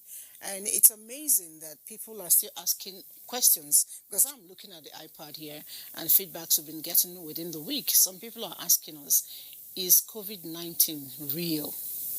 And I'm like, seriously? I need you to speak on that. Thank you so much. I had hoped actually to start from there. I think, as I had said before, when I had the privilege of being in your program, that we're in a state of war. A war that is more serious than the Third World War could ever have been. And more dangerous because it's unseen. Our enemy, we can see it. The COVID virus is so real. And there's evidence everywhere. When you look at Spain, Italy, China, America, the UK, name them, they've never seen such a catastrophe. And we should never, for any reason, think we're exempt from that. There's no reason why we would be. It is so real. And let me say to my fellow Nigerians, having watched, perhaps in a way, had a little advantage of watching what is happening in those parts of the world. We know what we should be doing, and what we also know what we should be expecting, and what is probably already happening to us in Africa. From the trajectory of the disease in these other countries, that is still very much ongoing, there are critical things we must do. We must test. We must find the cases, isolate them, treat them. We must contact trace so that we arrest the infection in all the other people in the population. We recognize our limitations. We know how weak our systems, particularly health systems, were and still are before this. But to be able to do those critical things, we need time. We must buy time so that we can improve our testing facilities, so that we can have measures in place to treat the cases when they begin to erupt, because they will. We pray, I believe a great deal in prayer, but it will happen, because that is the natural transmission pattern. While all these things are being done, we must buy time. We buy time by the lockdowns, by the isolation. A lot of Nigerians have reacted to the lockdown, and a lot of us are not happy about it. I'm glad you're explaining, the necessity of the lockdown. We'll come to look at, some of the things we can actually engage in at this point. But let me speak with the nurse here, Nurse Ruth. I always say that nurses are a bit scary to me because they always come with injections. But today you're not carrying injection, you're carrying a lot of other things. And these are the things I want to talk about. The doctor has just told us that we must do the necessary things to ensure that we control the spread of this virus. Now, in doing this, a lot of things has been said about the face mask and the gloves. Talk to us. I've seen different types of. Can I touch it? Yes, you can. Okay. I've seen different types of. This one looks like the one you used to go to the space, because I see something polythene bag here. So what do you do with this? How do you wear it? Yeah, in the realities of life, just as my able doctor have just spoken, if the reality of this COVID-19, come in place in Nigeria, the way it is all over the world now, you will find out that a certain time you will see people even using these water dispensers to cover their faces. The water dispenser? Yes. Plastic? Yes, plastic. We'll get to a point where we'll use it to cover our faces. Get to a point where you have to use it. And so, this is 2 in 1. Because we are told not to touch our faces, nose, and eyes. So by the time you use this 2 in 1, you are protected. That is one out of many in terms of facial mask. And there are some other types of mask too, that even a lot of people, those that are even trying one way or the other to use it, though they are mocking themselves because they don't believe in COVID-19. They don't even believe that COVID-19 is real. You go on the streets, on social media, you hear people, Auntie Koro, Mr. Koro, Dr. Koro, AYZ Koro. They don't even believe in it. And so a lot of them don't even know the uses and how to use mask. Most people we meet on the roads, in the market space, in the marketplace, they use it wrongly. And at one time or the other, we stop to talk to them about it. Though some of them will gladly say, oh, we are sorry, we don't know how to use it. You talk to them, they are happy. Now you talk about the usage. What's the proper way of using it? Because I'm not even sure I know how to use it. All right. I want to demonstrate. This is the regular one, okay? Yes. Somebody told me the green should be inside. Yes, why? And the white outside. Okay, why is that so? Sorry, can I pick a new one? Okay, because this one is...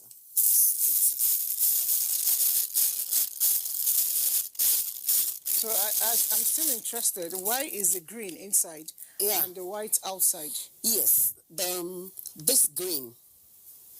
This is the filtering aspect of it. We have filters here. Okay. That is what is being said. There are filters here. And why it is designed this way is the filters go to the infected person.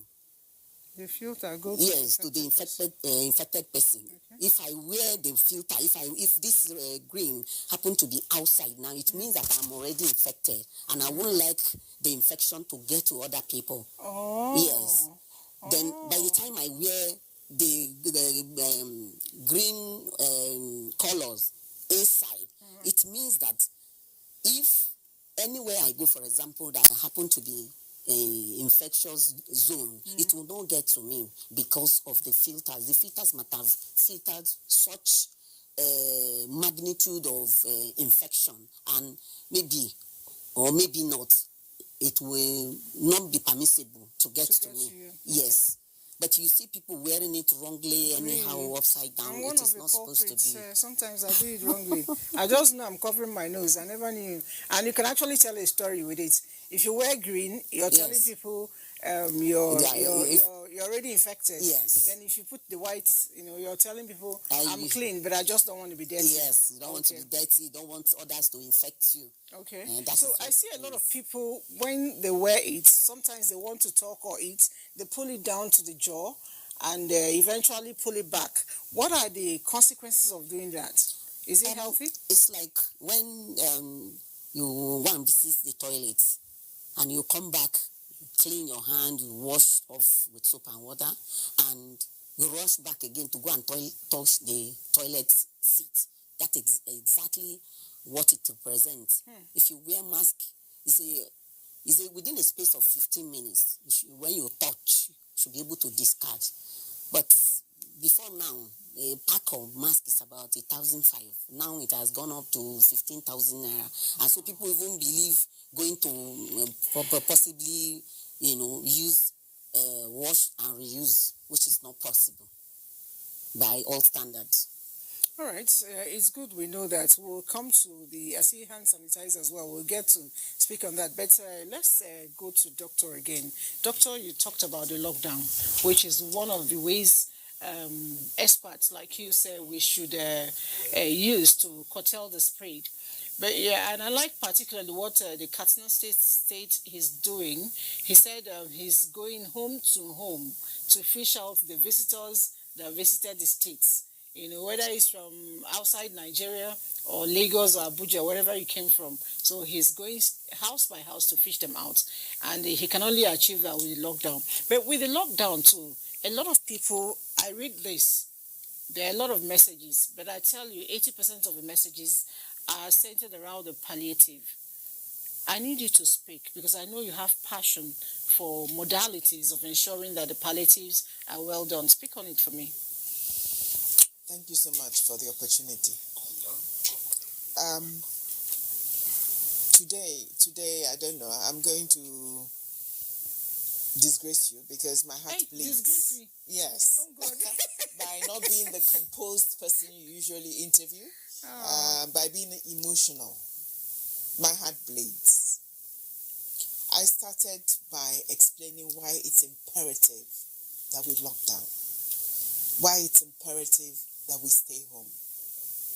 And yet, I know how incredibly difficult that is on the people. So many people have reached out. I have heard the cries. A large proportion of our population are poor. It's a sad and tragic reality. But in addition to the normal poor in Nigeria, a large proportion of the population depend on daily wages. The things they do every day to earn enough to feed themselves and their families. And so in the lockdown principle, we have doubled the size of the poor.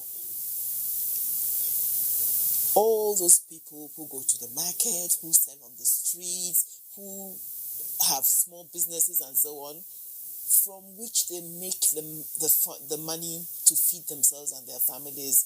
In locking down, you've stopped them from functioning. Many of us, of course, don't have savings. That's why we're poor.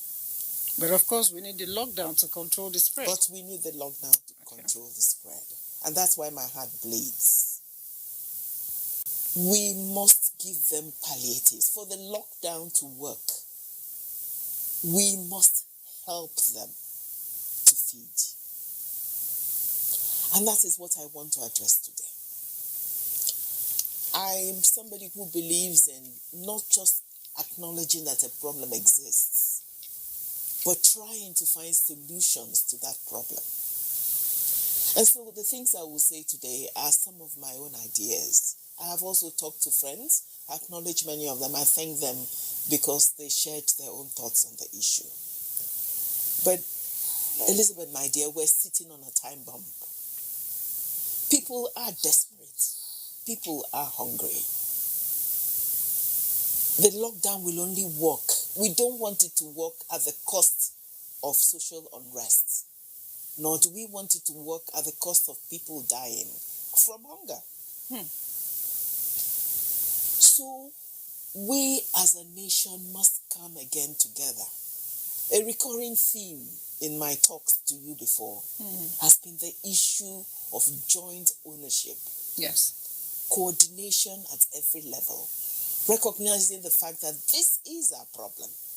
It isn't just the problem of the civil society, of the family, of government. It is a joint fight for survival. And therefore, in everything we do during this pandemic, it has to be in that spirit. We need now to turn urgently to effective palliation for the thousands and millions of Nigerians, sisters and brothers out there. When you say effective palliation, what does that mean? To my mind, there are 2 or perhaps 3 major things that is urgent, that we must start doing like from yesterday. It can't wait. One is increase the extent of what is already being done in terms of palliation. So expanding that support. The other is to make the support more effective. It must be done in an efficient manner so that it gets out to many more people, and so that people also, as they see it, begin to have confidence and hope, and therefore be in a position to actually wait and stay at home as we request of them. So I would address it from those 2 angles. Okay. Expansion, and by everybody. At every level, federal, state, local, community, everybody. In this fight, we must be a brother's keeper. That is the only way we will survive. Anything else will not work. Let me start. I won't dwell too much on the federal level because that's been done extensively. The president himself addressed us. But let me say that I was very pleased. I don't know whether it was yesterday or 2 days ago. 2 days ago. When I heard the Minister for Humanitarian Affairs say that she's handed over the food distribution to the states. The states need to take the leadership in this. They know their people best. They know the structures on ground that can be most effectively used for the distribution. Some states are actually doing that. I'm aware of that. Let me use this opportunity, even before I go any further, to acknowledge the many, many wonderful efforts already out there, already being undertaken. Many of the states have shown great leadership. I am proud of the efforts they're making. They have opened stores, they're doing all kinds of things. Sorry if I talk again about Lagos, but because they have the largest problem and they're perhaps doing the most, not only do they have food stores, they have also started funding restaurants to produce food for people, cooked food for people to eat. That's the kind of things we're talking about. So states to really coordinate this effort. The states, there are 2 groups of people, to my mind, that need this support most urgently. Everybody needs support. I'm not saying that they don't. But 2 urgent groups come to mind. Let me deal with the easier one first. At the state level, with the state coordinating things, the states, the LGAs, and then within LGAs, the wards and the communities. For many, many of our communities in this country, they have community leaders. They know who is poor within their communities. They have women leaders. I particularly advocate for women to be a part of this. Women are often the people that bear the brunt of feeding the family. Exactly. And looking after the children. Women need to be part of it. So within each state, within each LGA, within each village and community, a core group that is responsible, coordinated and harmonized, that is responsible for the feeding, for the palliatives, and would know who therefore needs this help most. I think that is fairly straightforward. I am, however, particularly concerned about the urban poor. And the disease is worst in 2 of our biggest urban areas, Lagos, urban states, and the FCT. We have a huge number of urban poor, people who reside in high density areas of our FCT, for instance, where the structures are less distinct. But even at that, they have senatorial areas and zones, they have wards that can be used. These wards need to come into it and coordinate the efforts of wonderful organizations out there, the various religious groups, the various civil society groups, and some of the private sector who are also pitching in to provide palliatives. But it must be coordinated. Coordination is key. Coordination is key for several reasons. it will ensure that nobody is left out. We cannot afford to leave any particular area out. If we coordinate, then we don't duplicate efforts. It must also be regular. Yeah, very important. I would say at least twice a week. If people feel confident that at least twice a week people will come to give them food or whatever support, then the panic will decrease. They will comply, they will stay in their homes. All right, you know what you were saying, what you said, it just reminded me of a conversation I had over the weekend.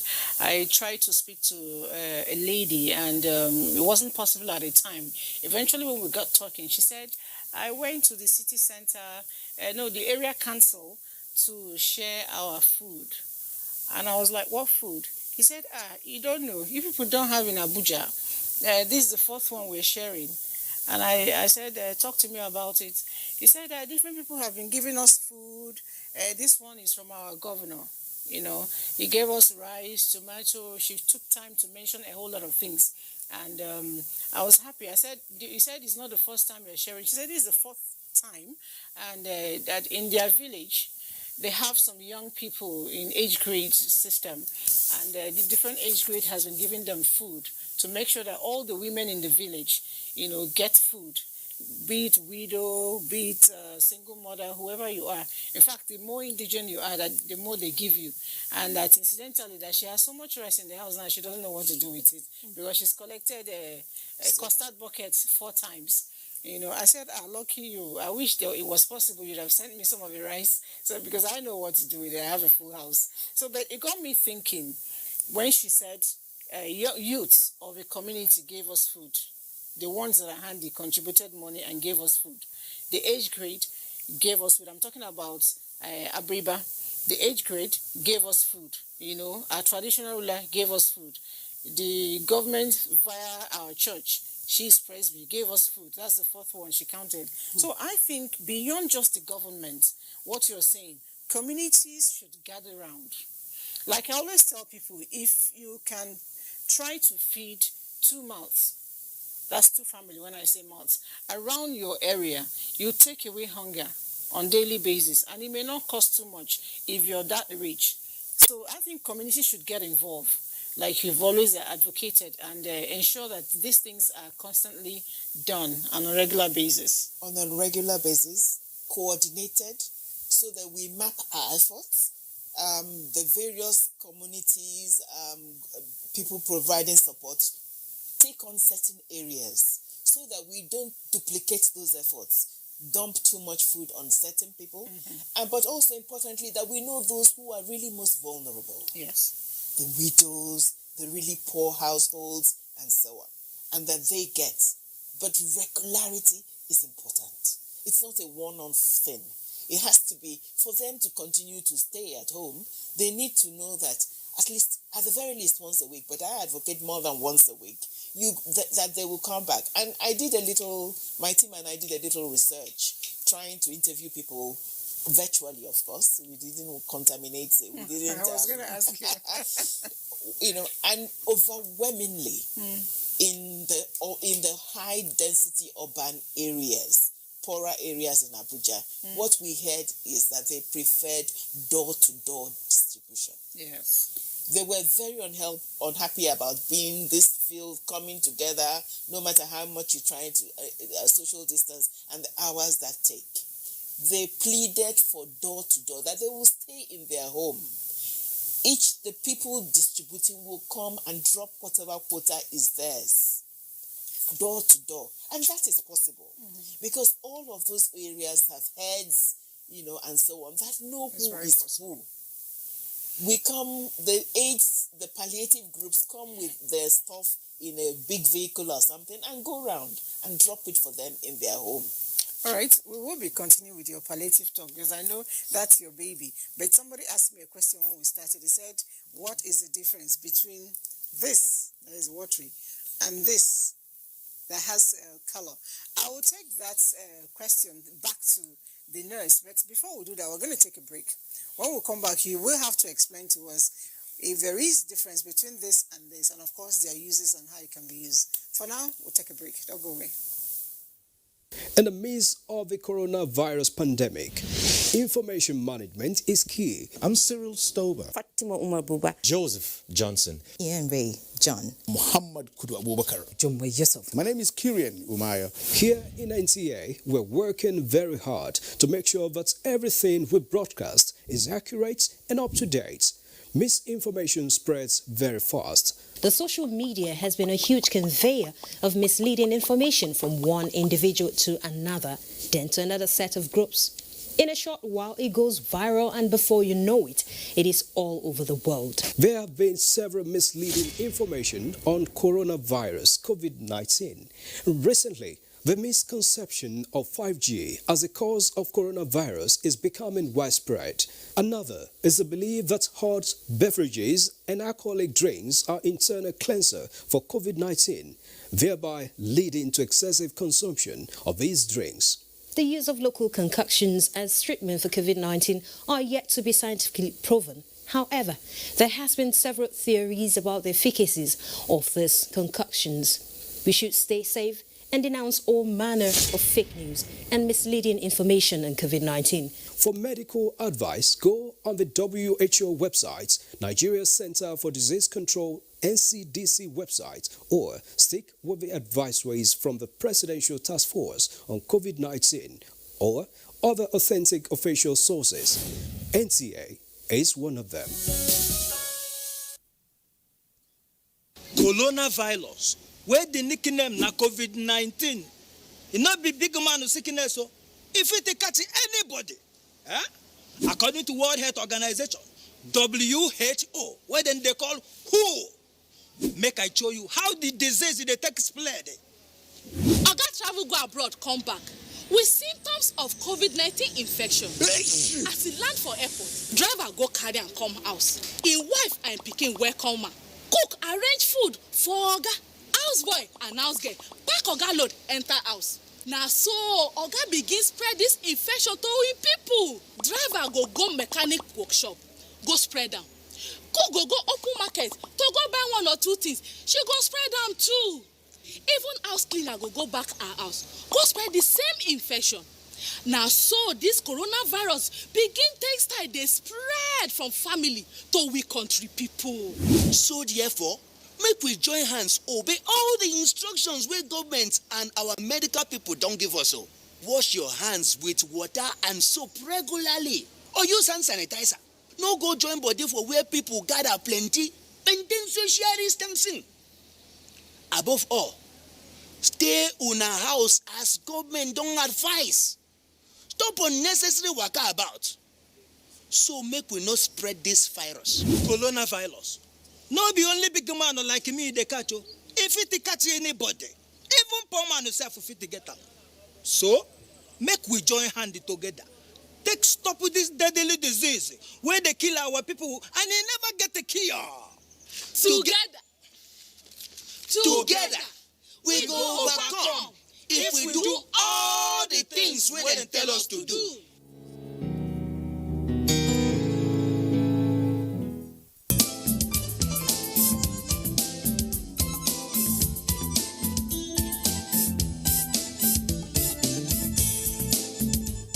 All right, I'm sure you got the message. Coronavirus is not discriminated and is not partial at all. Actually, it's a bit partial. The partiality comes in when you decide to keep your hygiene. So he's scared of clean environment. He's scared of your hands when they are clean. So that's the partiality in it. But talking about hands, we started by saying that you have to explain these things on the table. Somebody told me that there is something that government and the churches have been preaching, that they should rub it as body cream. You take your bath in the morning and you apply it. You know, and in the night when you take your bath again, you apply it, and then nothing happens to you. I said, "What's the name?" She said she does not remember. It was actually a phone conversation, but by the time I probed a little bit, I found out it was hand sanitizer. No, it happens. That's how much we do not know, you know, in Nigeria. Talk to me. This is hand sanitizer as well. Yes. But this is different from this one. So what's the difference? The difference is just because of this moisturizer and the color. Oh, okay. If not, they serve the same purpose. It's the same purpose. Yes, the same The thing. woman I spoke with said she was told to rub it all over her body in the morning after bath, and then bath again in the night and rub it. Is that the right usage? No, that's not the right thing. I think it's out of ignorance. Okay. And a lot of people, media diarrhea. A lot of people go Media on, diarrhea? Yes. Wow. I'm hearing that for the first time. A lot of people go on air I'm hearing and say what does not exist. They go to say what does not exist. People just sit on their own. They will think 1 + 1. They go on air and blow it. I think that is exactly what happens in the church, or I don't know where possibly they've asked this group of people to start bathing and then use hand sanitizer all over their body. What we are told is by WHO worldwide that is accepted is 2 ways. Is either you use liquid soap and wash the hand under running water, or you use hand sanitizer, especially in a workplace like hospitals, where like hospitals, like airports, just from the little thing we have just seen here. People, these are areas that you can easily use hand sanitizers without running helter-skelter to go and look for where you can get running water to wash your hands. But if it's possible, water is always the best, and it has to go with soap, right? Yes, liquid soap. Okay. So because if you use a tablet, the possibility of another person going to, to take whatever, like an infection, if your hand is infected, you go pick the tablet, after washing, you drop it, another person picks it like a chain. Instead, to break that chain, it is better use liquid soap and the hand sanitizer if possible. If you can afford it too at the same time, why not? Okay. There is another thing I observe. People these days wear hand gloves even on the streets. And we wear it as we dress up in the house, like I wear my jewelry and all that. So I wear my hand glove. I drive with it. I do everything with it. And then at the end of the day, does it really guarantee protection? Am I doing the right thing? How should we wear hand glove? How should we use a hand glove? Well, hand gloves, if not because of this COVID and the way we see people doing it in the developed countries, a hand glove is not something that you just wake up overnight and start thinking of how to use hand gloves. Even in a hospital setup, there are a group of people that use hand gloves. It's not everybody on the street of hospital walls, clinics that goes about using hand gloves. What I would have loved to demonstrate how to use hand gloves. Hand glove. Yes. The way to wear it and the way to, to discard it. Okay, so maybe we'll have to get one before the end of the Okay. program. I can So add to that in terms of question, if you don't mind. okay, you were going to say something. Yes, about the hand gloves. Okay. My bag. You were saying something. No, just to say that in answer, in supporting my sister here, in answer to your question, people in this period of COVID-19 are afraid and want to protect themselves by wearing hand gloves. It's not the best thing, but it could be useful as long as you're careful, because the gloves pick up the virus. And therefore, if the gloves get to your own face and so on, you still transfer it. So, but what the hand gloves could help in protecting is that your skin itself doesn't come in contact with potentially contaminated areas. But you must be very careful that as soon as you finish the potential exposure that you are trying to protect yourself from, you remove them carefully so that you don't contaminate yourself when you're removing the hand gloves, and you dispose of them carefully. So that is the thing about hand gloves. So people shouldn't think because they're gloved, they're totally protected. The gloves still pick up the virus, and it's still possible for you to contaminate yourself with the virus. You know, I keep wondering if I wear hand gloves, sometimes I'm culprit. Okay, I'm actually telling about myself. I wear the hand glove, especially when I'm going to the grocery store, and I do all my pickings and drop it. When I get to my car, before I get in, I put the hand sanitizer on the hand glove and rub it all over, then discard. I'm not sure if I'm doing the right thing, you know. Is it okay to do that? You know, you're going to get to your car, you're going to touch your car handle with your glove before you get into your car to put your hand sanitizer, right? So no, the hand sanitizer, I carry it outside. Outside? Yes. Okay. Before I even touch the door handle. Okay, so it may be better to actually remove the gloves and dispose of them. Not even an issue of sanitizing them anymore, but carefully remove it, carefully dispose of it, and then go into your car. Okay. Might be a safer way to do it. Possibly sanitize your hand. Yeah, and then sanitize your hand. If I pull it, I must sanitize my hand before I get it done. Okay, that's a good one. We'll take a quick break now. When we come back, I think we'll have you demonstrate how to use the hand glove. All right.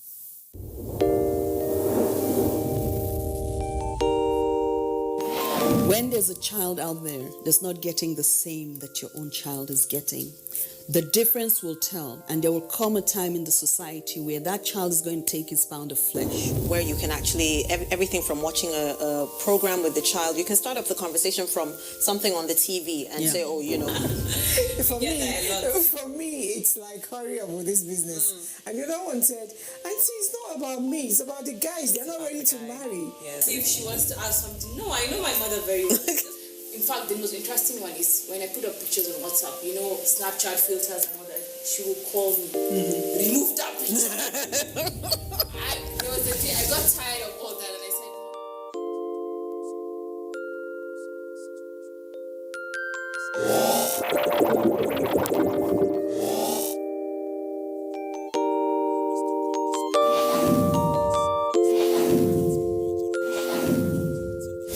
Coronavirus, where the nickname na COVID-19, it not be big man of sickness, so if it catch anybody, according to World Health Organization, WHO, where then they call WHO, make I show you how the disease they take spread. Oga travel go abroad, come back with symptoms of COVID-19 infection. As he land for airport, driver go carry and come house. His wife and pikin welcome am. Cook arrange food for Oga. Houseboy and house girl pack Oga load enter house. Now so Oga begin spread this infection to him people. Driver go mechanic workshop, go spread am. Cook go open market to go buy one or two things. She go spread am too. Even house cleaner go back her house, go spread the same infection. Now so this coronavirus begin take style dey spread from family to we country people. So therefore, make we join hands obey all the instructions wey government and our medical people don give us. Wash your hands with water and soap regularly, or use hand sanitizer. No go join body for where people gather plenty. Maintain social distancing. Above all, stay una house as government don advise. Stop unnecessary waka about. So make we not spread this virus. Coronavirus. No be only big man like me they catch you. If it catch anybody, even poor man himself if it get am. So make we join hand together. Take stop with this deadly disease where they kill our people and they never get a cure. Together, we go overcome if we do all the things where they tell us to do.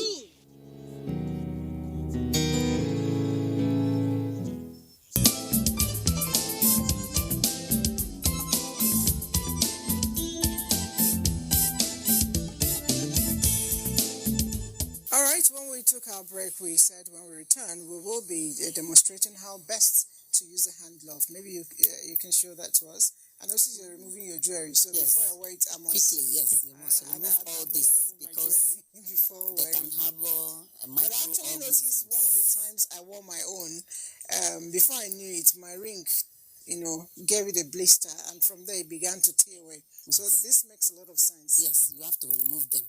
Okay. One, for the purpose of not picking any microorganisms right in there when you are wearing your glove. Okay. In the first instance, gloves are not what you just wake up overnight and start thinking of how to wear gloves. Even before you wear it, if you are not, no matter how careful you think you are, you must have the knowledge about wearing glove because it has a principle of wearing it. You understand? And for example, if I went to wear glove, this is how I picked it. And you can see, if you see the design of the glove, it goes this way. And so my wearing the glove is straight. I'm going to wear it without touching any of the edges. And now, sorry, this is torn, but I might discard this and use another one. Standard. Because of the nature of this type. So you pick it and then straight in there. Okay. You wear the glove, then you wear it, and you are done with wearing a glove with the right hand, as the case may be. And then you pick the second one with this. I can touch any part of the glove now because I've already protected my hand. Okay. So, wearing this, sorry. I can't blow it. Because of the, no, you can't. Something could come from my mouth or something? Yes, because a lot of microbes. This is wearing of the second glove. You can see that my hand is not touching my own body. Oh, okay. So this is how to wear the gloves, and then you are done with wearing of the gloves. And the standard is, if I go about touching one or two things here, up to the camera and the chair and everywhere, the standard is, as I come back, you have to discard it. But you see, because of ignorance, people wear it to the markets, from there to church. They come back, all manner of, they go to places and you can even see, as you can see now, it's not dirty. But they will come back, the glove will turn black, and they will use it to touch their nose, mouth, everywhere, even to tie a tie. And they can go about with this one all day. And when you talk, they say, no, they can put hand sanitizer on it. No. There is a standard for all of this. You wear it after some time, you have touched one or two things, because within you have something in your mind you want to go and do before you put on the gloves. If you say, okay, you want to go to a shopping mall to go and pick one or two things, the moment you finish within the shopping mall, you have to remove the glove there and then and discard it into their waste bin. That is the standard of using glove and removing. So I'm going to show you how to Before remove you the glove. I have a question to ask. You see, some of us are fashionistas. We are beginning to be very creative. We have Ankara face mask. We have Ankara hand gloves. Does it serve the same purpose? Because I noticed this one is polythene. The Ankara one is cotton. Will it still protect my hands? No. The Ankara cannot protect your hand. One, if you have to trace where these Ankaras are being made, the transportation, the system it takes for it to get to you, and the number of persons that might have passed through, these clothes the Ankara might have passed through them to get to you, the end user.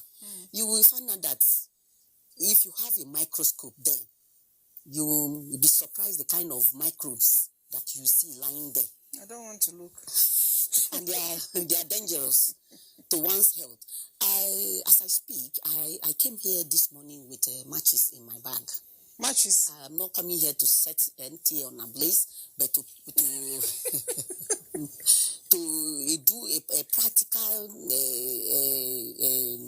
just to practicalize something concerning this mask. Because I watch it live when a lot of masks started springing up in the market, and then the real mask. Somebody came, I think one of the foreigners, to demonstrate to us. By the time you wear this mask, as light as it could look, if you try to, and you strike matches, as light as it could be, if you try to blow it, it will not quench. But go and use Ankara mask. By the time you blow it, it will go off immediately. To tell you that there are a lot of things, not just a paper. There are a lot of things. So even when people go to say, oh, they are going to produce this, produce that, in terms of mask and then hand gloves, there are still some standards that follow suit all these ones that our people, they are not exposed to. And so we still advise them, those that can, that can afford to go buy the correct ones in the pharmacy and use. All right, you were telling us about how to remove it. Yes. So the first time I used my right hand side to wear the glove first, and then followed by the left. Now, if I want to remove it, it is easy. But you have to be extra careful not to infect yourself, because you are protecting the hands. And now that I'm going to remove it, you watch me carefully the way I'm going to remove it. You can see that I have not touched anything. And now, this is how it goes. Then I will now remove this, and it's buried. So this is, for example, a waste bin is here. I drop it. I don't need to fall inside the waste bin with my glove before I can discard it. Interesting. We learn every day. Me, I just go like this. I pull my thing. We learn every day. We are trying. At least I remember to wear it. So by the time I discard my glove, I have to go get water, running water, and liquid soap to wash off.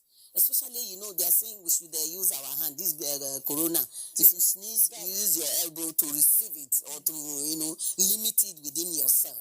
And so people go to wash hand. You see them washing from here. What happened to your elbow? The washing is supposed to be, this time we are supposed to be wearing something like, I'm wearing a short, with the one with short sleeve like this, so that you can wash at least an inch above the elbow, and you wash down.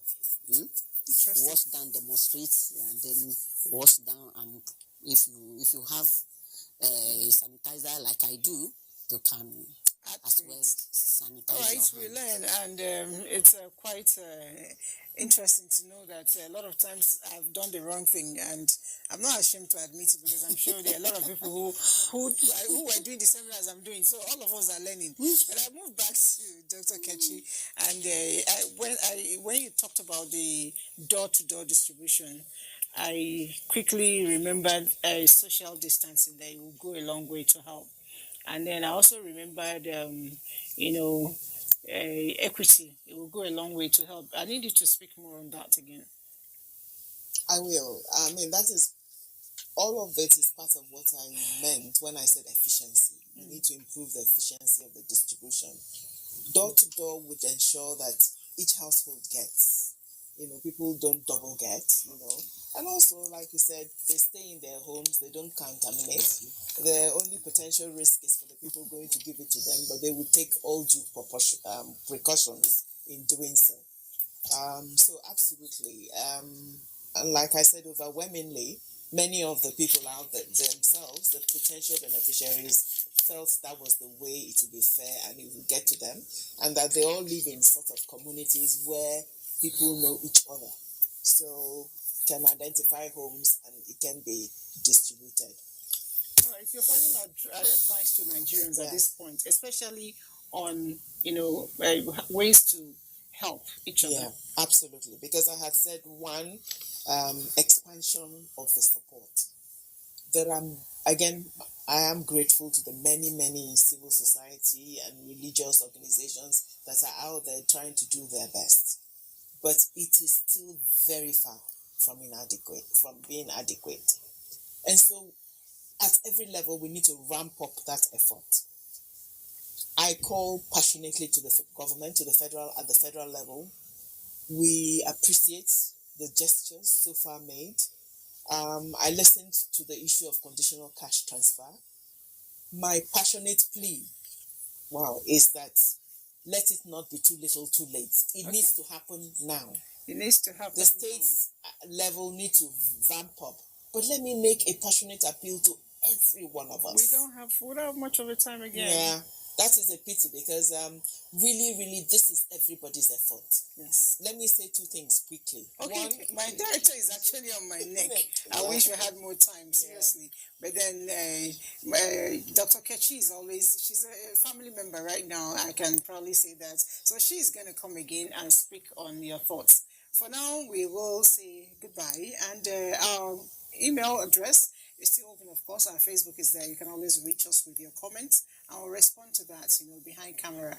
For now, bye-bye.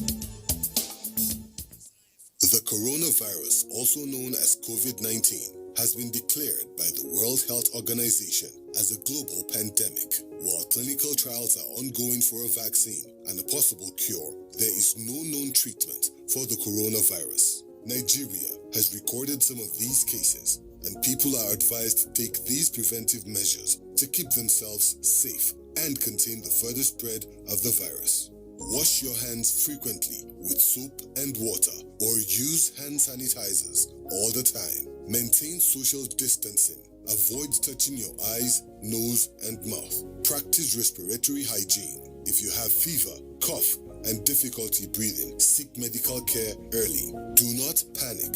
Stop the spread of unconfirmed news. Follow the official government news outlets and report all cases immediately.